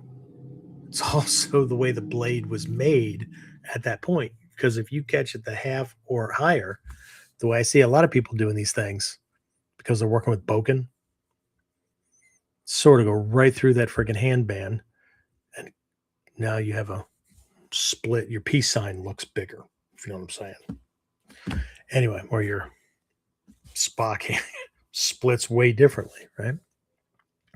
But again, what conditions have to exist for this thing for him to cut me. That blade could slide right along my arm. It might shave some hair off. It might take a couple of layers of skin off. Is it going to lop my arm off? Nope. Is it going to cut into vascular things? Nope. Right? What conditions have to exist for speed to be possible? Shit, let's take this to a different level. What conditions have to exist for fear to be possible? Ooh. For conflict to be possible? What conditions have to exist for you to be a viable target when this attacker is still trying to decide on a victim? That's a whole different way of thinking. Okay? This is why in those final years, Hatsumi Sensei would say things that frustrated students that were not ready for that level when they went to Japan, right? They were still looking at cool moves. They were still looking at how to catch or henka or whatever, right? The things that would frustrate people are things like, you need to drop the idea of attacker and defender, right? You need to drop the idea of winning and losing. Wait, what? If I'm not winning, then I'm losing. If I'm not losing, then I'm winning. See? Because all these terms are traps. They cause us to do certain things merely by thinking about them, merely by labeling things a certain way. Okay? He would say things like, play with him. Okay? Don't even think of it as a fight. Don't even think about being in a fight. Yeah, but this guy's trying to attack me. Right. Being attacked and being in a fight, two different things. Okay? But those statements make no sense if we're still asking beginner questions. Okay? But they make perfect sense when we begin examining conditions rather than events. Okay? The attack is no longer the focus. The relationship becomes the focus. The conditions become the focus. The possibilities become the focus. Okay? And what really struck me during the Japan trip, and while I was going through things to put together for spring camp, was realizing that this same developmental progression has been built into my own curriculum for years. Okay? Not because I consciously sat down. I'm not any guru or anything like that, right? Not because I consciously sat down and decided to copy some grand philosophical model. Okay? Because, truth be told, the foundation of my curriculum was borrowed from my first two teachers in this art. Okay? So it wasn't because of that. It was because reality kept presenting new questions that I had to solve for coming up through the ranks. For those of you who don't know, when I was coming up through the ranks, okay, I was a military cop. So I had plenty of opportunity for reality to present real-time questions that my training better solve for. Or I had to drop this just like I dropped 2 forms of Kung Fu and karate, jiu-jitsu, a bunch of things that I trained in. And every time a new question appeared, the curriculum had to evolve to answer it. Okay? Which brings us to something that fundamentally changed how I view teaching. It was a lesson I learned from my Mikyo studies many years ago. Okay? It's one that explains why the masters often taught the way they did, and why true progress has far less to do with collecting answers than most people realize. But before we do that, right, I've just been running on with this stuff. James, any questions or comments that have popped up? Anybody else check in?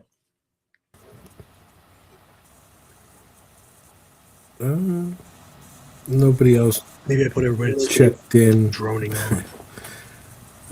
Jack said, that's a great point. Love it. Which one? Right. By this point, I covered a lot. How far back? I'm sure Jack will clarify. Unless I've gone so far that he can't remember which one he was. Right after it, he put to. extended arm grabber punch. Oh, there you go. Yeah. At a certain point in a person's movement, multiple things are possible. This is what we focus on at our Sandan training, which would be like Tentan training in the old Bujinkan system. You don't do teenager-like tricky movements. At a certain point in my movement, right,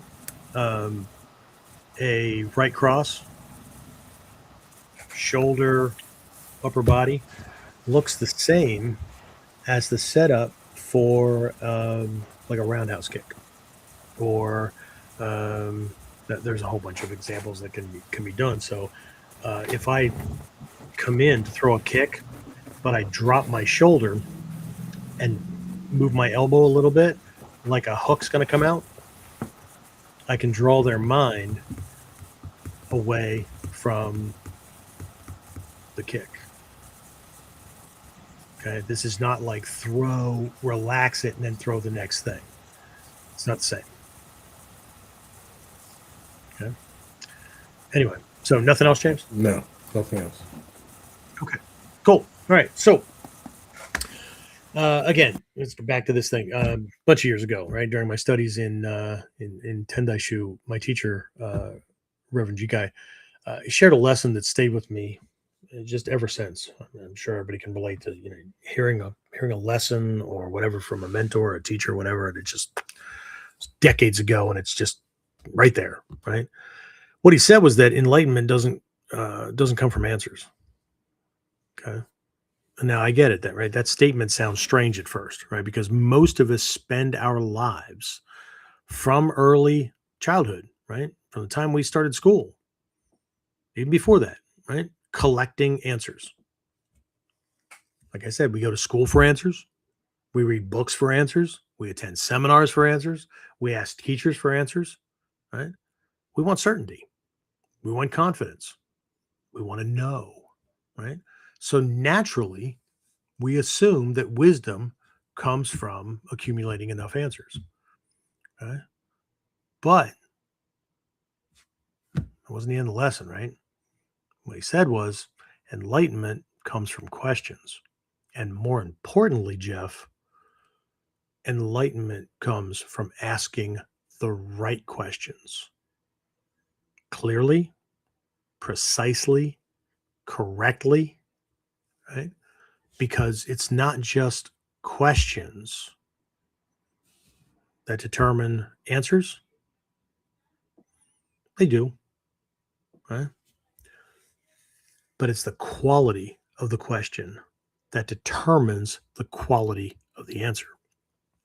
And the quality of the answer determines the next question you'll eventually be capable of asking. All right? And that lesson changed how I viewed everything, how I viewed the martial arts, everything. Right? It changed how I viewed business, how I viewed like my employee-employer work relationship when I was, had a real job. The way I viewed relationships, leadership, self-defense, life, everything. Right? Because it wasn't a Mikyo. It wasn't something for a Mikyo test, right? It wasn't something just martial arts. This was a thing, right? Because once I started paying attention, I realized that development wasn't really about getting better answers. It was about asking better questions, because that's the real source of better answers. Okay. We're surrounded by answers all the time. Okay. If we look at how that works, right, we go to a class, any class we go to, there are hundreds of answers. Right? What we see, what we're tuned into, what we ask, the way we ask it. Okay? One of my teachers one time was discussing this, and he gave an analogy. Imagine this, right? Imagine you're I don't know, standing in a room or wherever you happen to be, right? And you and a friend looking out a window, right? And you suddenly look at your friend and you go, silver. You get it? Silver. Come on, right? Now, your brain may be racing through a whole bunch of other things about what I'm talking about, or you might assume or guess or whatever, okay? But unless we recognize that until our friend asks us a question, right? We're both looking out the window and he says, what color was that car that just ripped through here and almost caused an accident? And I say, silver. Now it makes perfect sense. But until then, it was up for all kinds of discussion, interpretation, frustration, confusion, all kinds of things. Okay. What's that look like in the dojo? The dojo looks like this. The beginner asks, what do I do? Again, it's not a bad question. It's the right question at that level, right? Someone grabs me. What do I do? Someone punches me. What do I do? Someone tackles me. What do I do? Okay. So the beginner needs answers. Makes sense, right? He needs reference points. He needs structure. He needs a starting place. But eventually, if training continues, another question appears. Remember what it was? What if? Yes? Okay. What if he's bigger? What if he's stronger? What if he's faster? Right? Again, all those things that we asked about before, right? What if he throws a right cross or a roundhouse kick instead of a ski or a front stomp kick, which is what most people see in class, right? And while these what if questions can certainly be used by, we've all heard them, right? By the jackwagons, right? To negate a technique or to try to prove you wrong, right? Or they can be used by somebody to skate by and avoid learning a new technique or a way of doing things instead of the thing they like and are already good at, right? What we're looking at here is that now the student begins to think strategically, right? This is a well-meaning, a well-intentioned question, okay? So they're beginning the process of thinking strategically, not perfectly, not completely, strategically, not mechanically. If he grabs me, right? What happens if 2 plus 2, right? Well, it equals 4. Okay, good, right? So if he grabs me, do this. Okay, right? Sensei, I'm doing that and I can't get his hand off. Like he's throwing this punch, but when I move to my 30 to 45 degree angle, I'm getting hit. What? Okay, right? So he's beginning to recognize variables, conditions, uncertainty, possibility. And that is a major step forward. But most people stop here, or at least they spend a very long time here. Why? Because this stage feels intelligent. It feels analytical. It feels sophisticated, right? Making up a whole bunch of henka. If he does this, you could do this. If he does this, you could do this. It's just an extension. Done this way, it's just an extension of the mechanical stuff. They're still asking what to do. And once they get a variable, once they get a henka, got an answer. Fantastic. Okay. It feels sophisticated, but another question eventually appears, right? And hopefully it's the one that changes everything. What creates the problem? What creates the hook punch? How does his shoulder move?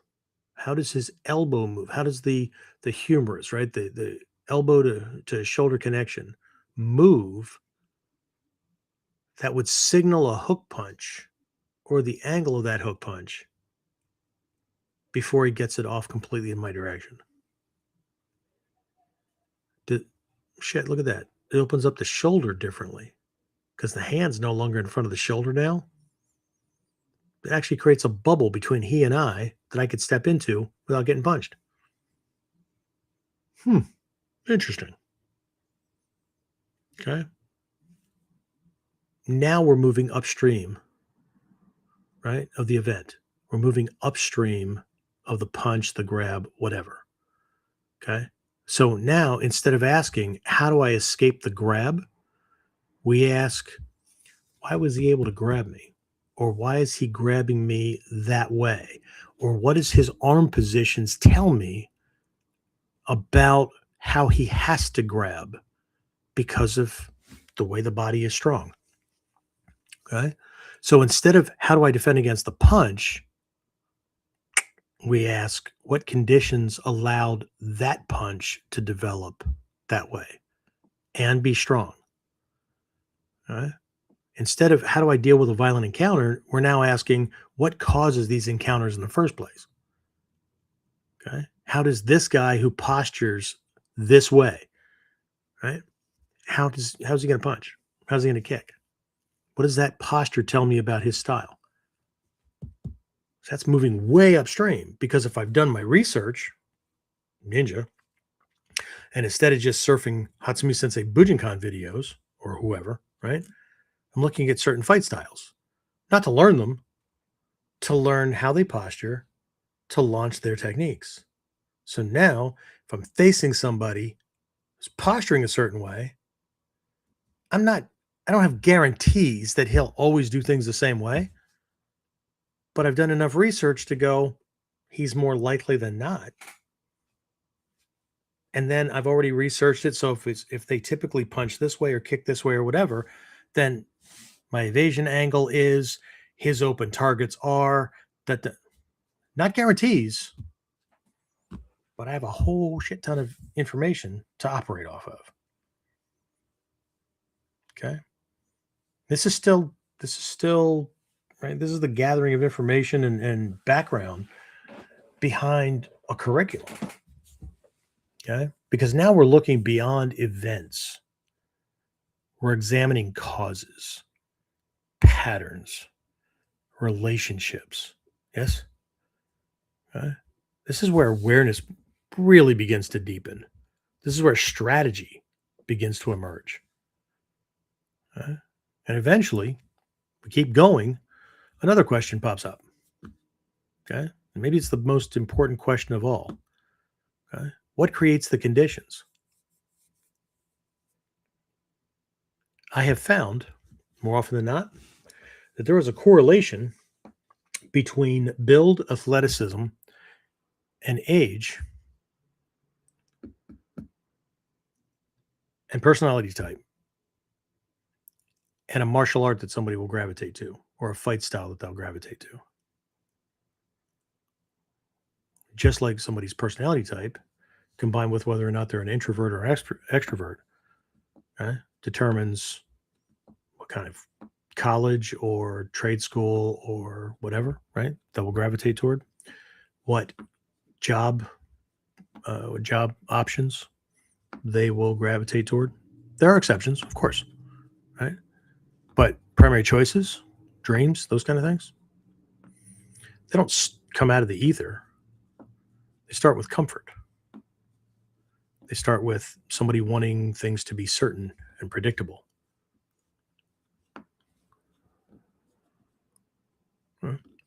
So now we're no longer focused on events. We're not even focused on causes. We're focused on the environment in which causes emerge from.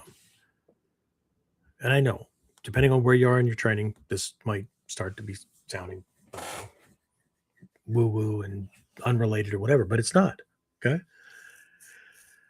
Instead of looking at the tree, right, its roots, its bark, or whatever, to figure out why it's sick or why it's dying, at this stage, we're looking at the soil instead of the tree. We're looking at, shit in the atmosphere around here that is affecting the tree. Okay. We're looking for the source instead of the symptom.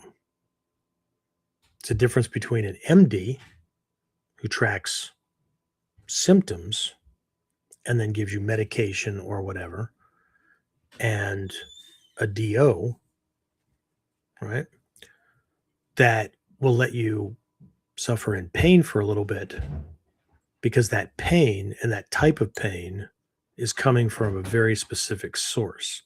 And if you can track it back to the source and fix that, pain goes away. Now you don't need the chemicals. You're not screwing up your body with side effects, all that kind of stuff, right? But if we only want the pain to go away, then all we're doing is masking the source, right? So it's the same kind of tracking, right? So let me give you another example, right? Because it's something that we just went through again in the dojo, right? Many people want to train in Japan, okay? And I've heard every reason imaginable as to why they can't. Okay? No money, no time, wrong job, wrong circumstances, unsupportive spouse, not enough vacation time, right? They're not bad reasons. They're real, right? But here's the thing. The beginner mind asks, how do I get to Japan?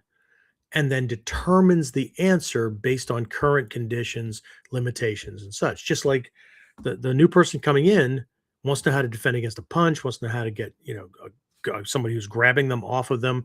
They want to survive a knife attack or whatever. It's the immediate thing. It's the same mindset. It's the same time condition, right? But given the same opportunity, we'll call it the intermediate minded student, right? Or person, given that they're applying the same lessons to life as they are learning in their physical self-defense training, right? Same principles, right? This person asks, how can I make going to Japan happen?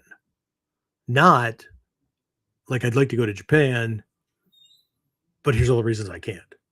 Okay. Or they can if the conditions are right.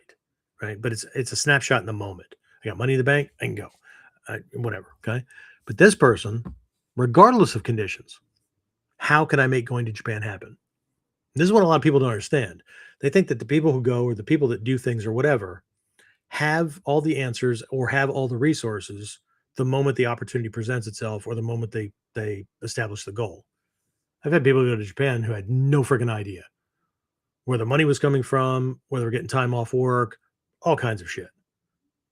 Okay? But this mind says, how can I make going to Japan happen? What do I need to get? Or what do I need to do to get there? If not this year, then next year, right? How much is it? How much money do I need to save between now and then? How will I arrange for time off, right?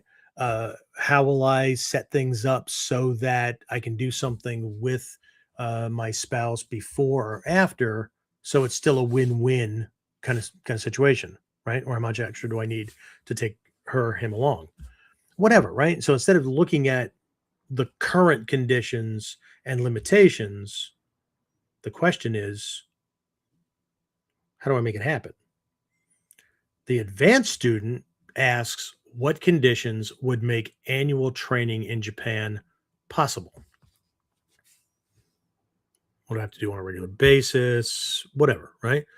The Tatsujin, the master, right? This person asks, what kind of life do I need to create and live so that going to Japan becomes normal? It's the same thing. It's the same goal, completely different questions, and therefore completely different answers. All right. The questions or reasons we give at any point directly to how we think, what we think about regularly, and what we think is possible for us.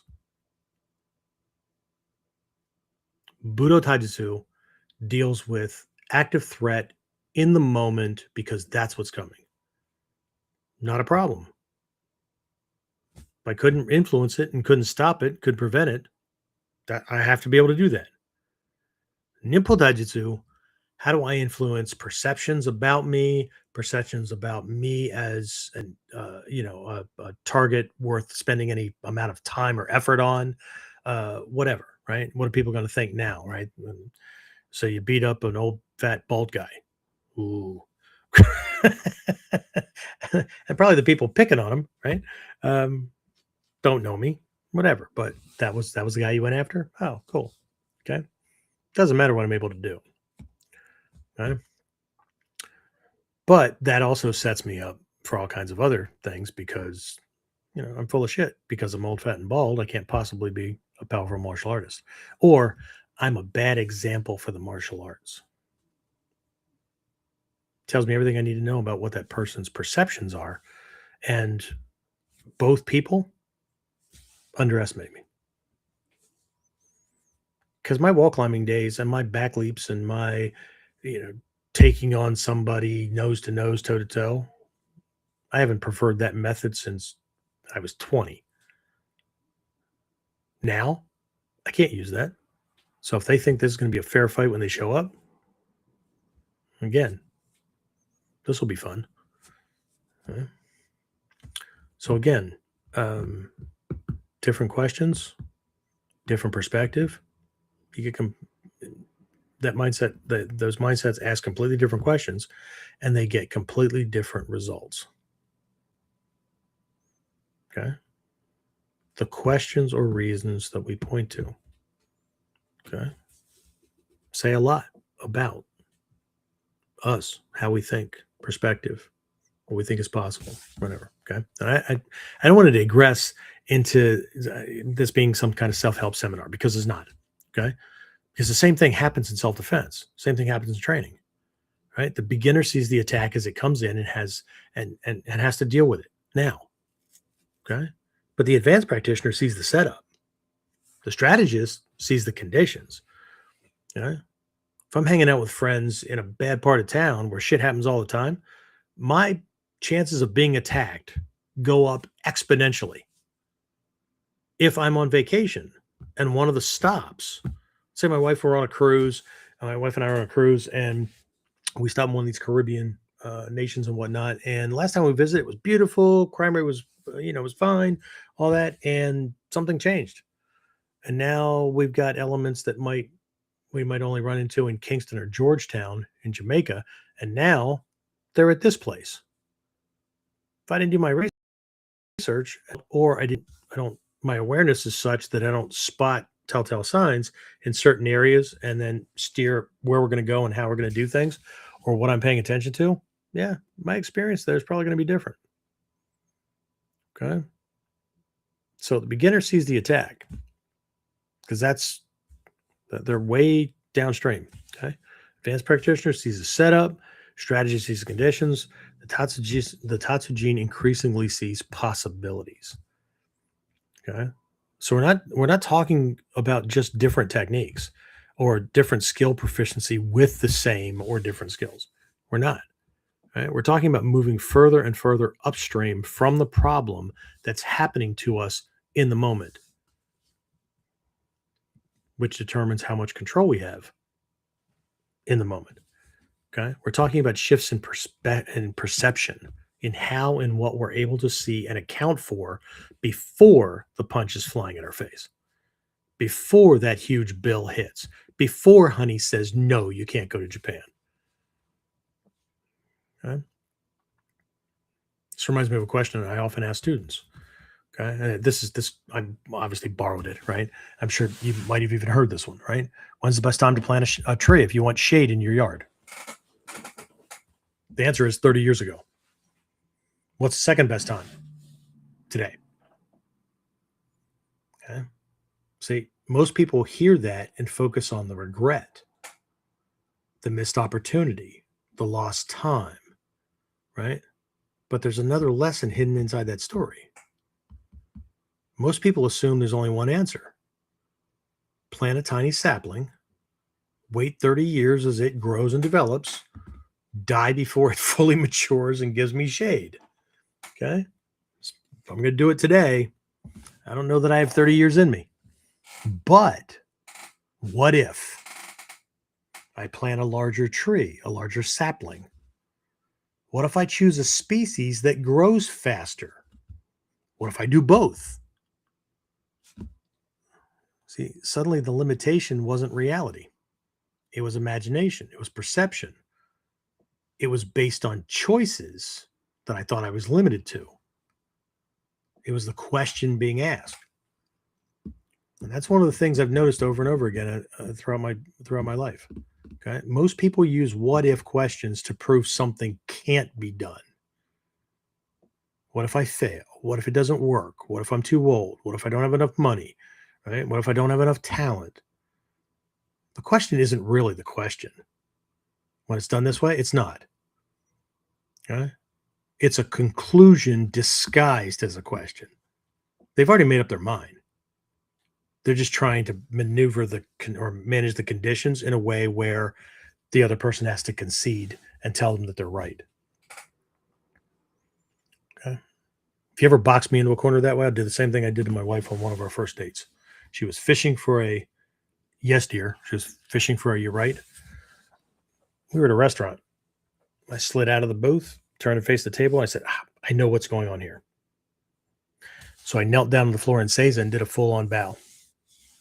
When she asked me what the hell I was doing, I said, well, you wanted to be right. This is the full-on expression of you are right. I acquiesce. She still married me. Go figure. Okay. So, see, most people would never do that, but that was during the vetting period for me determining, just because this person likes me, just because we have chemistry, doesn't mean it's somebody I can build a life with. I needed more time to see how they make decisions about certain things or what. Okay. Most people, what if I do that and we break up? Well, they have a lousy sense of humor. They really wanted you to tell them they were right and not do dumb things like that. So guess what? You're probably going to spend the rest of your life telling them that they're right or getting a bitch session or whatever because you didn't. The strategist knows that you design your life through the power of your choices. We all do. Okay? But fear influences that, right? Okay. Fear influences freedom. Okay. Either way, right? Other people use what if questions very differently. What if there's another option? What if there's a better approach? What if I'm missing something? What if the conditions can be changed or negotiated? Okay. Here's one for you. What if I was exactly the first type of person when I started out? You know, the making excuses for everything. Here's why I can't. Job, time, money, whatever. What if I was exactly the first type of person when I started out? Okay. That would put a monkey in the wrench of those who think I just don't understand because my situation is not only different, but it started out better than theirs. But it didn't. Okay. I'm living proof that one, those questions in the second set open possibilities instead of closing them. Okay. I'm also living proof, and so is Soke, and so are a bunch of other senior teachers in this art, that this shit works. Not just for defending physically. Okay. And if we're paying attention, we start seeing that this progression appears everywhere. Not just in martial arts, not just in Mikyo, but in life. Okay. So another realization I had along the way was that I needed to use the same curriculum every student had, right? As another example of this evolution of training, right? So when I was putting together the stuff for spring camp and I was talking about evolution of training, I used several different models. I used the Budo Taijutsu, Ninpo Taijutsu. I used that one. I used several, right? To show this evolution thing, right? And so one of the things I realized was I needed to use the same curriculum, right? Every student I have has, right? That they're going through. I needed to use that as another example of this evolution of training. Okay. That these techniques has answers, right, to different problems, different questions, different levels, right? Even if the student didn't know the question or hadn't asked it yet, it was important to me that students understood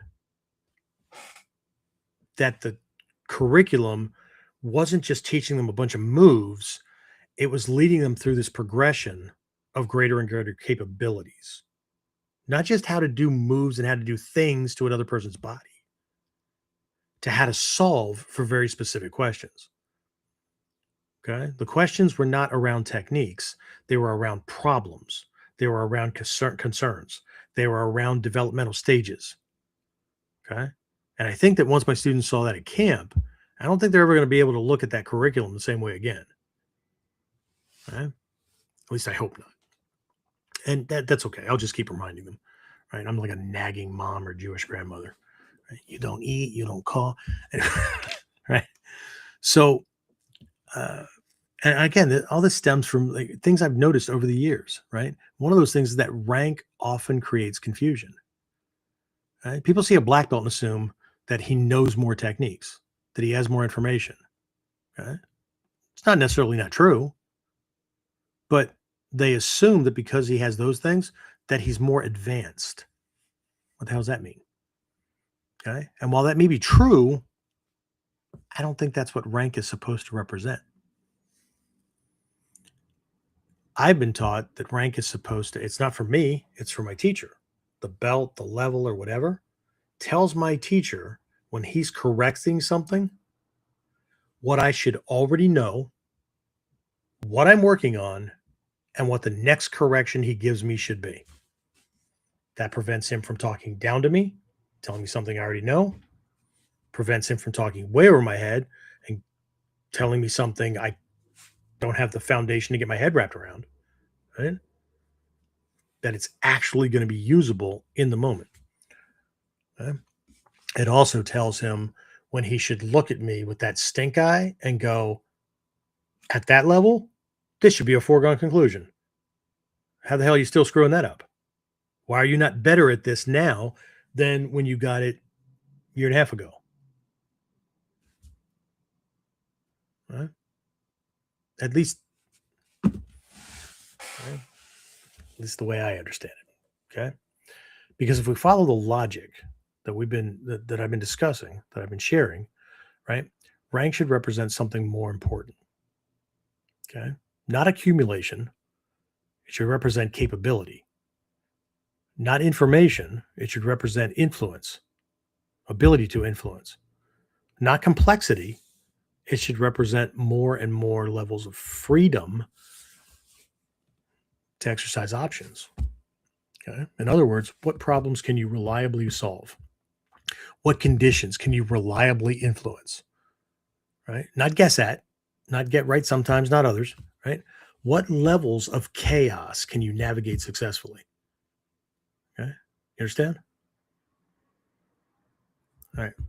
So I want to very, very quickly go through. I'm not going through my curriculum because I'm going to share techniques and all that kind of stuff. I want to commit this from this capability. Okay. But before I continue, I should probably clarify something. Right?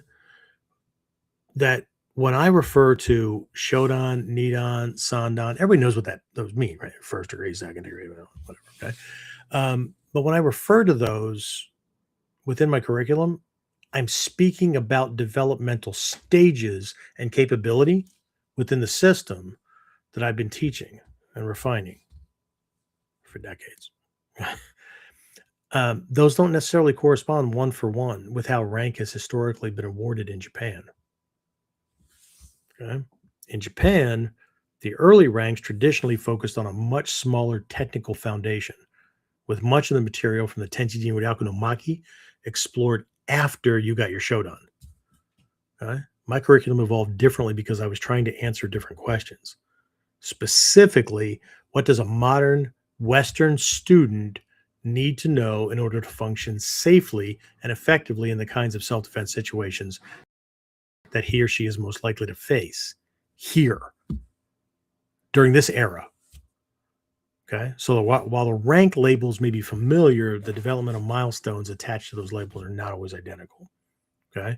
So for this episode's discussion, please focus less on the number and more on the progression itself.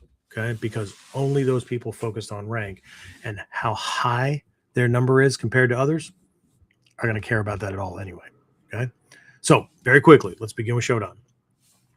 And I just had a glitch in my little note system here. I could wing this, but I don't want to. Okay. So Shodan, the question is can I reliably apply the fundamentals that I've learned? Not every kata, whatever. Okay.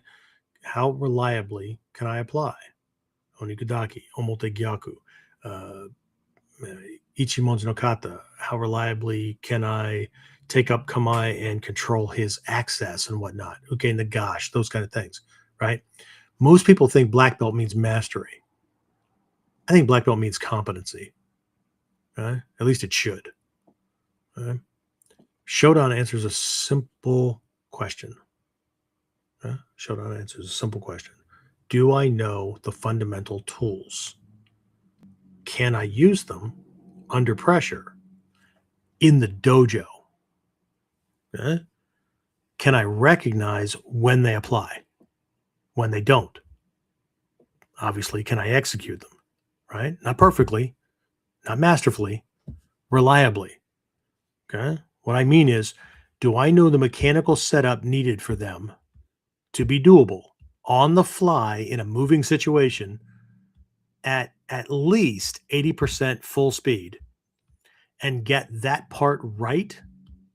That move right 8 or 9 out of 10 times without things collapsing. Do I know how to do them? Right? If the answer is yes, then the student now possesses a functional toolbox. Not a complete toolbox, not a refined toolbox, a functional one. Okay. The questions: what do I do when? What can I do if? What options do I possess? Solutions across an array of problems, across an array of attacks, right? They've largely been answered. Okay. So now another question appears, or at least it should. Okay. Like I said, capabilities and function, not just how many techniques. Notice I didn't name any techniques. Okay? And if I did, they were just incidental. Okay. Okay. So now, Nidon. The question is, can I adapt? The street does not attack with a syllabus. The attacker does not know your curriculum and certainly doesn't give a flying flock that you train or what color your belt is. In fact, knowing that only increases their confidence based on what they've seen across the martial arts. Not my words, not my opinion. This is based on interviews and statements that I have read or seen from or with criminal attackers, with gangbangers, and with thugs. Most of these people are not afraid of martial artists because of the demonstrations they've seen and how that matches or does not match their actual street level experience. Okay. Reality does not care what technique you wanted to do. Doesn't care how many techniques you know. Okay. So Nidon asks, can I flow? Can I keep moving? Right? Can I adapt?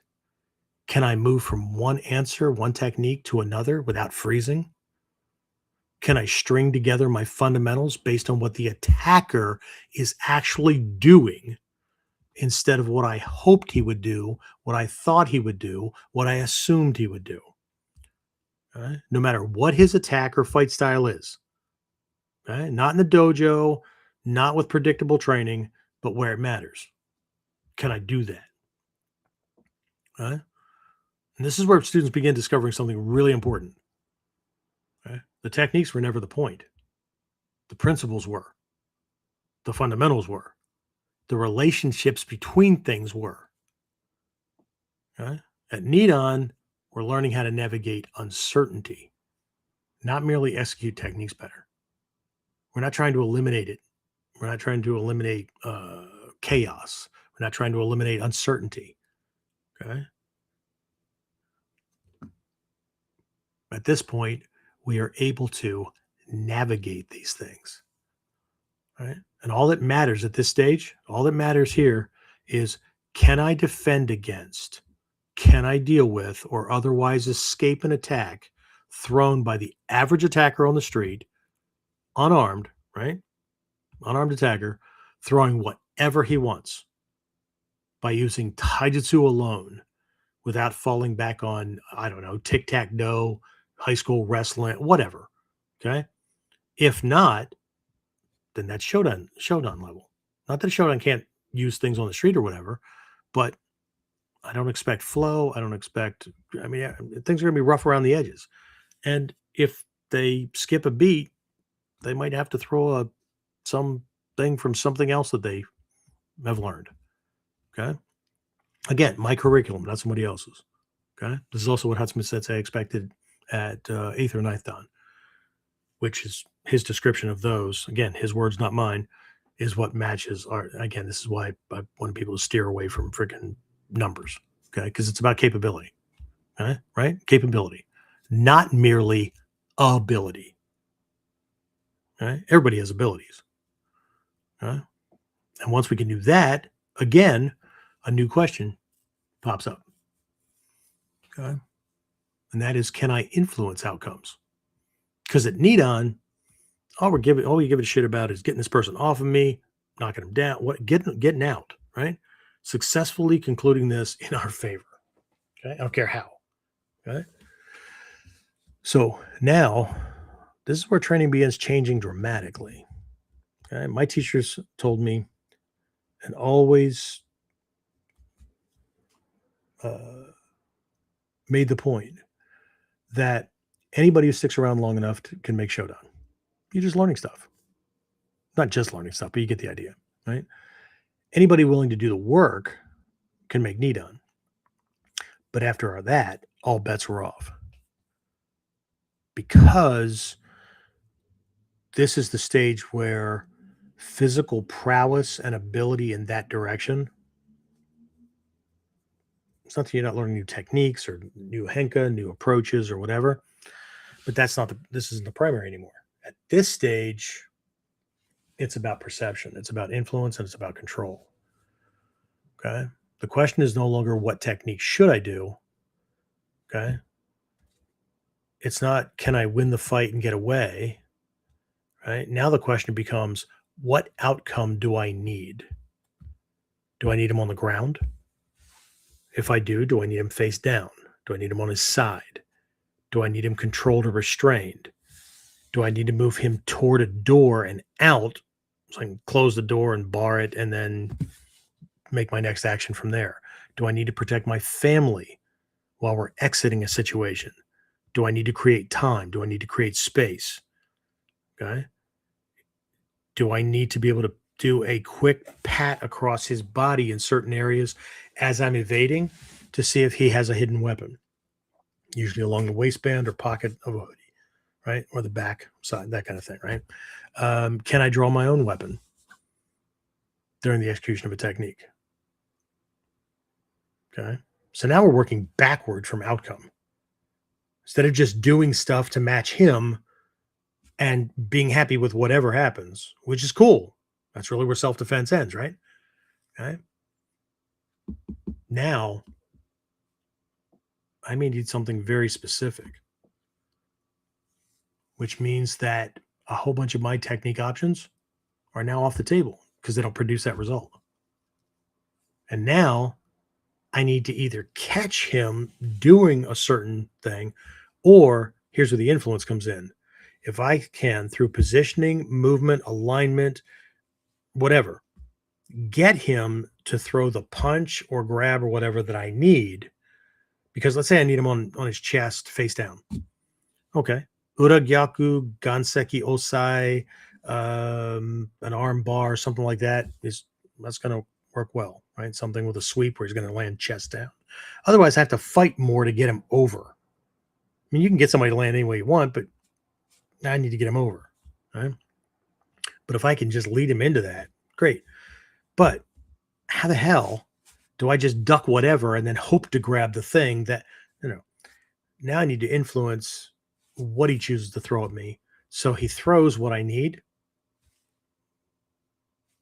to be able to do an armbar, or to do an Oragyaku or a Musodori or whatever, right?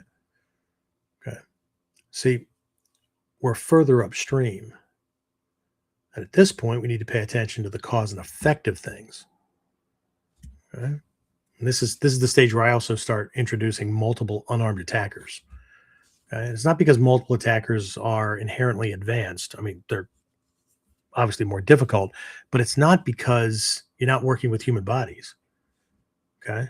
It's because they force students to think beyond a current one-on-one defensive action. Okay? Beyond paying attention to one thing, one person, and what they need to be able to do is be able to see connections, patterns, strategies, not just one guy's move. Okay. Can I influence who throws the attack first? And then my evasion is going to be not just avoiding him in whatever direction. I need to avoid him so that he naturally becomes a shield between me and his other friends. So now he's in the way. That gives me time. That gives me options, right? If I just move and drop him to the ground, well, shit, now the next one's coming just as fast. Right? Not just controlling myself and my own moves to match his or theirs. That's neat on. Here, I'm controlling what they think as options. There's ways to use my eyes. There's ways to use my sight consciousness, which is not the same, right? To affect who is cautious and slows down and who moves in faster because he thinks he can get me when I'm not paying attention. Okay. How do I keep everybody within this baseball diamond kind of thing so they don't get behind me? Right? How do I funnel them all into one fixed point? Right? So now positioning matters more, right? Timing matters more. Movement, the kind of movement I'm doing matters more. Like angling, right? Influence matters more. Right? At this stage, the student begins learning that multiple attackers are not merely a complexity problem. They're an influence problem, a positioning problem, a decision-making problem. Okay. And once that lesson begins taking root, then we can move even further into more complexity. Okay. So at Yondan, the question isn't, can I influence people? It's, can I influence people and an environmental issue? Okay. Again, most people think, well, if you're doing multiple attackers at Sandan, then Yondan level multiple attacker training is just more attackers, more difficulty, more chaos. That's not true, right? But that's not really what's happening. Okay. So, because if you saw the curriculum, just because you see that we're using the Togakure Ryu escaping rat models, right? Where you're surrounded by 4 swordsmen, 8 swordsmen, 16 more, right? These people are all armed with swords. They're surrounding you, right? And you only have Shuriken or Metsubishi. Okay. Most people think that like now it's time for the fantasy movie stuff, right? Or that it's just flat out impossible. How the fuck, right? That it's about fighting off many attackers. And some of them are going to wait their turn, right? Until you kill their friends, right? But it's not, okay? Because we all know that reality doesn't work that way. So what the fuck? And people look at that stuff and they're just now people made this stuff up, read it in the scroll so it could just make them seem more powerful in the eyes of enemies who might steal the stuff or whatever, right? But it's not, right? It's a matter of problem. Okay. Question changes again. Okay? The question is not how do I fight off 4, 8, or 16, because the number doubles at each new level. That's not the question. The question is, how do I create opportunities? How do I create an escape route? How do I create holes in the attack? How do I move from being surrounded to no longer being surrounded? I go from being in the middle of this thing to creating a hole, and suddenly I'm out here and everybody is chasing me from the same direction. How do I influence who attacks and who moves so I can move past them freely? How do I know on the fly very, very quickly which 2 people I can throw these Shuriken or Metsubishi at because they'll flinch the most, create the biggest hole so I can slip through that so they can't get me while I'm slipping through? Okay. How do I make decisions quickly under immense pressure and act without hesitation? That's not a martial punching skill.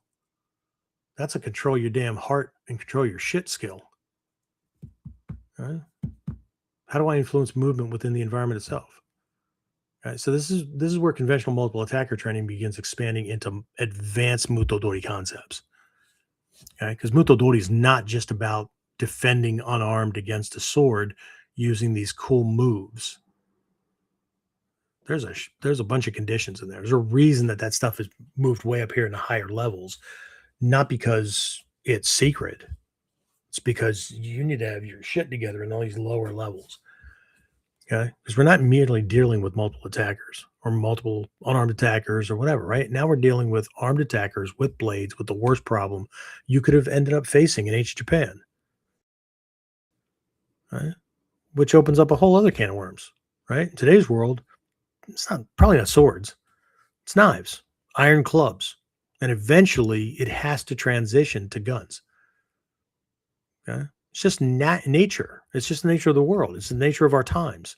We don't have to like it. We don't have to like guns. We don't nothing. You don't.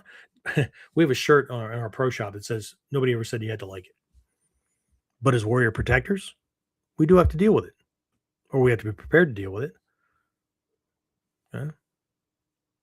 Okay. So now we're dealing with the conditions that make weapons dangerous. Now we begin introducing Ninpo lessons or Ninpo methods, right? Shuriken, Metsubishi, distraction, deception, environmental manipulation. Not because they're exotic, not because they're ninja, because they expand options, because they create possibilities, because they change conditions.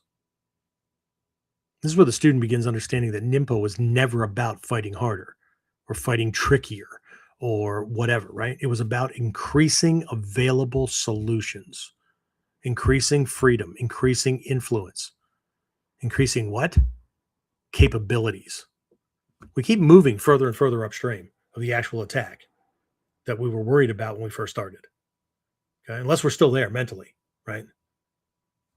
And once we begin understanding that it's about increasing options, it's about increasing freedom, influence, capabilities, and situations with more complexity, right? And with greater consequences for failure. Right? Again, another question naturally appears. Okay? We'll do one more. Okay? Godon for us. It's more than just the Godon test. Okay? This is where many people become confused. They hear stories about sensing intent, right? Feeling danger, saki, right? Which is murderous intent, the force of the killer, right? Knowing something before it happens. And half of them just dismiss it as fantasy or turn it into mysticism, right? Or the other half, like it's a test you pass and then you go back to doing what you were doing before, right? I mean, after all, you got the certificate, right? Okay.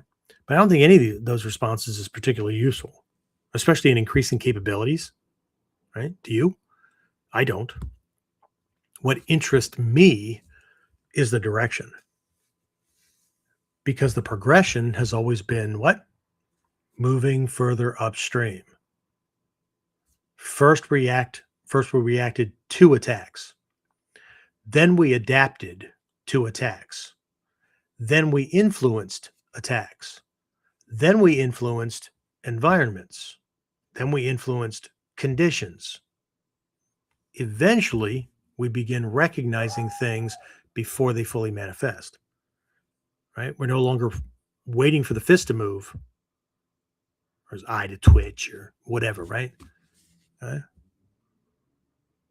recognizing things, connecting to things, right? Intent, commitment, tension, opportunity. This guy tends to just kind of shift a little bit before he throws that punch. Awesome. Okay? Possibilities. Not because we're becoming magical, because we're becoming more perceptive. We see things that most people miss. We're seeing more. Okay? Because we're paying attention to things that beginners don't yet notice. Intermediate people don't yet notice. Even advancing students don't yet notice. Okay? And this is where the developmental progression from Budo Taijutsu to Ninpo Taijutsu to Mutodori Taijutsu, this is where it starts making sense. Okay? Not as different subjects, not as different arts, as different levels of what? Capability, different levels of influence, different levels of freedom. And that's why I believe the masters weren't merely passing down techniques. They were passing down ways of seeing, ways of thinking, ways of perceiving, ways of navigating reality itself, which brings us to perhaps the most important realization of all. It's the reason some students evolve while others plateau, right? If they didn't already settle or quit long before this. It all begins with what we choose to focus on. Is it abilities, the accumulation of techniques, which honestly is going to happen no matter what? It's a part of the process, right? Or is it in understanding different variables and the need for different capabilities in handling those conditions and situations? Right? Looking back, I don't think that my curriculum evolved because I was trying to create a curriculum. I bought it originally, remember? Right? I think it evolved over time because every stage of my own development, coupled with my real world experience, right, with actual violence, different types of attackers, different attack situations, these things forced me to ask new questions at every level, right? And eventually those questions became lessons. Those lessons became drills. Those drills became classes. Those classes became modules. And those modules became a curriculum. Okay. You don't have to use this one. I mean, whatever. This is different than this is the way it's always been done. This is different than Shoden, Chuden, Okuden. But the purpose in each of those things is the same. They were just born out of a certain era. Anything that has Shoden, Chuden, Okuden was organized as a Kodyu, an old school, but that designation came out of the Edo period, and there were certain standards by which things were structured. There's a historical consideration that makes traditional sound subjective, right? It's also why two students can stand in the same class, watch the same demonstration, hear the same explanation, and 10 years later be at dramatically different levels of development. Not because they received different information, but because they engaged with it differently. It's what they were focused on. One collected techniques, the other explored possibilities. One accumulated answers, the other developed perception. Okay? If we leave it up to chance. Okay? And that's why the masters weren't simply teaching students what to do. They were teaching them how to see. Okay? I think this is important as an instructor. Right? If I can highlight these things and direct people towards certain things that are important to look at, or asking, they may not know the next question to ask. Right? In module 1, my students, the question that they're all asking is like, if he does this, what do I do? If he does this, what do I do? So we do that, right? But their big 3 things is, how do I not get hit? Or how can I make myself harder to hit? If he grabs me, how can I get him off of me as quickly as possible? And how can I position myself to make it harder for him to attack me to begin with? There you go. Strike defenses, grab escapes, kamae positioning to increase difficulty on his part. Okay, great. They learn these things. Next logical question is, yeah, but what if he's bigger than me, stronger than me, faster than me? Great. So what we're going to do is we're going to use long-range defensive angling to stretch him out, to make him have to reach farther. That breaks his strength. That breaks his speed, right? Because it takes him longer to reset. Those kind of things. Makes it easier for you to do things against a bigger, stronger body, because you're not nose to nose and matching muscle for muscle. Okay, but what if I can't back up? What if this guy hits me, I'm toast right off the bat? Okay, great. Mod 3, preemptive, intercepting. Okay, we're going to take that space that he needs, right? We're going to get there before he does, not because we're faster, because we recognize things and move sooner. Oh, okay. Well, what if, right? So then mod 4 is adaptability and energy conservation. Mod 5 is integration. Make sure it's all together so that we have our toolbox at Shodan. And I've already explained those kind of things. So, but either way, see, questions make the techniques that are being taught make sense from a strategic capabilities. I'm in a situation that looks like this. What do I have in my toolbox to handle that? Okay. So when I first began training, and maybe you can relate, right? I wanted answers. I think every beginner wants answers, right? Fixed, reliable, confidence-inducing answers. I came in not knowing what to do. Now I've got some options. Okay, cool. How do I escape? How do I duck a punch? How do I survive? Right? Whatever, right? Those were the questions that mattered to me. They matter to most people. And they should have been, because every stage has its own questions. Right? The beginner asks what? What do I do? Developing students asks, pop quiz, right? What if? Right? The strategist asks, what creates the problem? The advanced practitioner asks, what creates the conditions? These people may not know that. That's the instructor's job, given that the instructor knows these things. If not, the instructor's just going to go, today we're working on this. Da, da, da. Why do we do this way? Because it's our style. That does nothing to help someone be able to think strategically for knowing when, right? Somewhere along the way, if we're going through this thing, right, and we're asking the right questions, if we stay on the path long enough, we begin asking an even deeper question. What's possible? Not just in combat, not just in training, in life. Right? Because the same evolution that teaches us to see attack sooner teaches us to see opportunity sooner.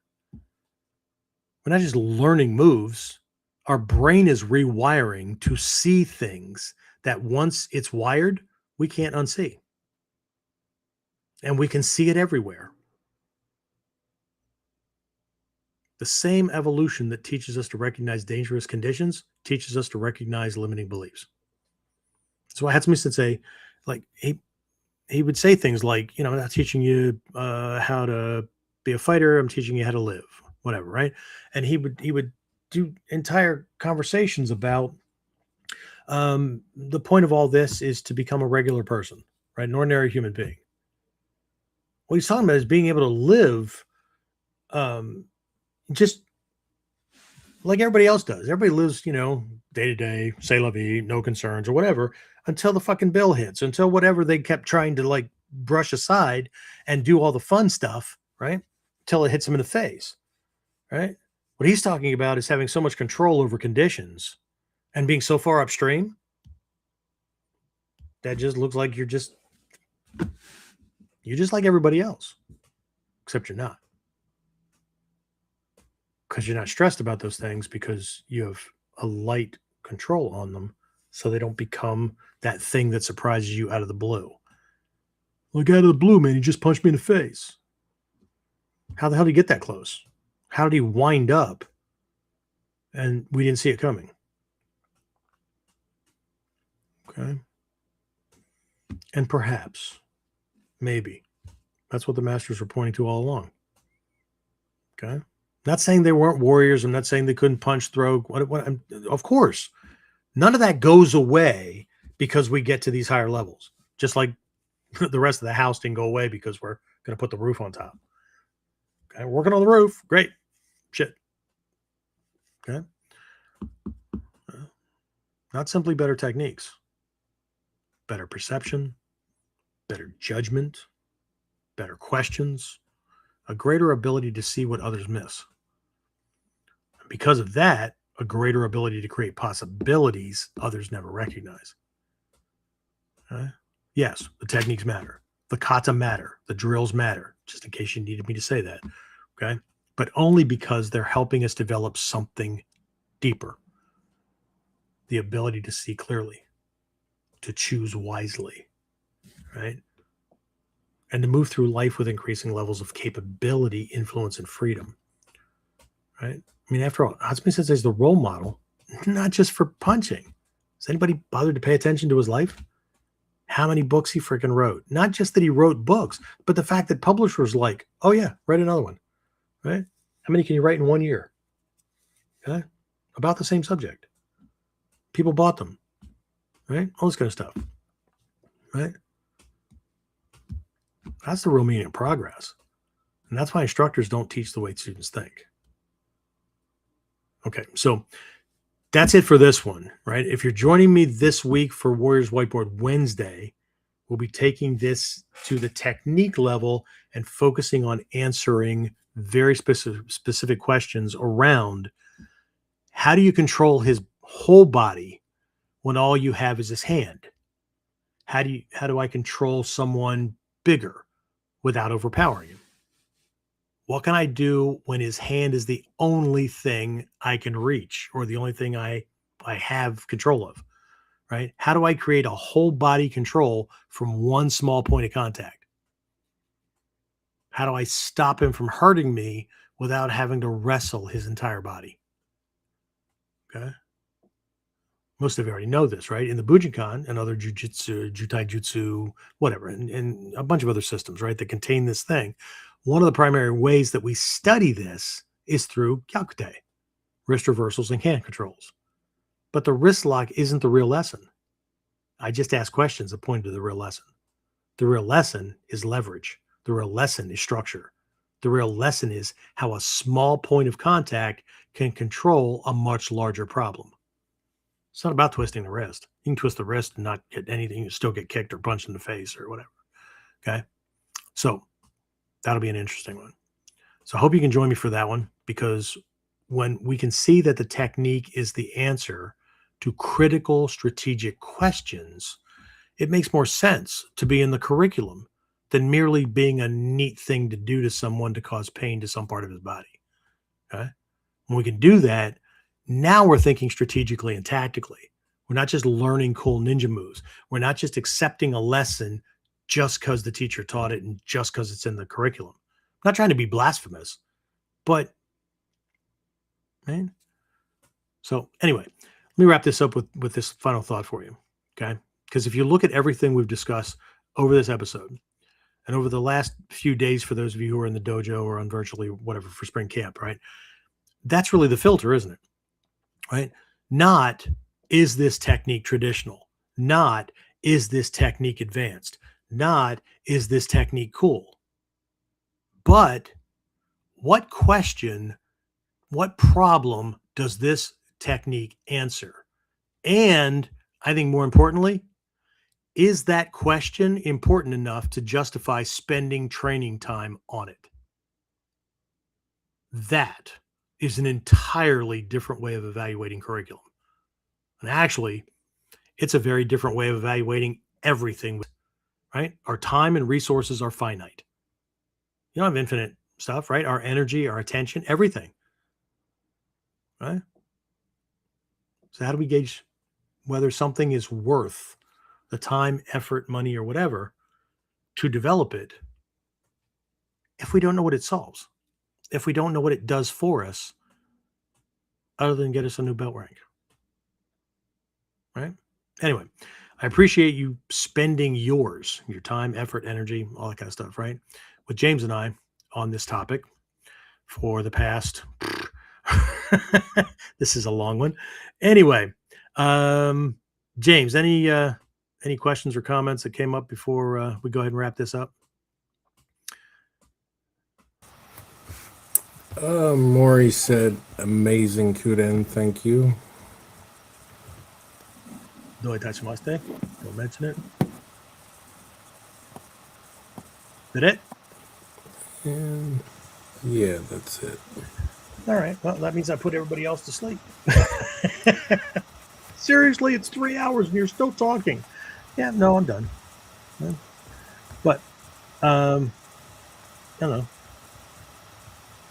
Miss anything, James? I don't think so. But James is at camp, right? Yeah. It's all good, right? We spent more time looking at how things develop and change, and not just one model, not just one way to look at it, because no one framework works for everybody, which is why I came at this from a couple of different angles this time. Okay? But I think people need to be more critical and less politically agreeable. I chose this, so therefore I have to buy into everything that's shoveled in my direction. Okay? What do you really want to get out of it? It's the first question I ask to everybody who calls the dojo and asks about classes. What is it that you're looking to get out of your martial arts program? At least for now. So why earn my black belt? Well, that's not the first thing that you're going to work on. Okay? So what is it that you want to get out of this? Is it prestige? Is it everybody looks at me like I'm the badass on the block? Is it control? Is it fearlessness? Is it, because that's going to determine a lot. Okay. What questions are you asking? What questions do you not know to ask? Either way, teacher's going to be able to help. Most people don't ask any, right, James? What, other than what cool technique can I learn today? And then they go surfing on YouTube. Okay. Okay, great. You learned it. Now what? Ta-da! All right, that's it. I'm going to wrap this up. James, as always, thank you very much. Everybody else, hopefully I'll see you for Whiteboard Wednesday, or I'll see you in class. And if not, well, then I'll see you next week on our next episode of KUDEN. Have a good night, everyone.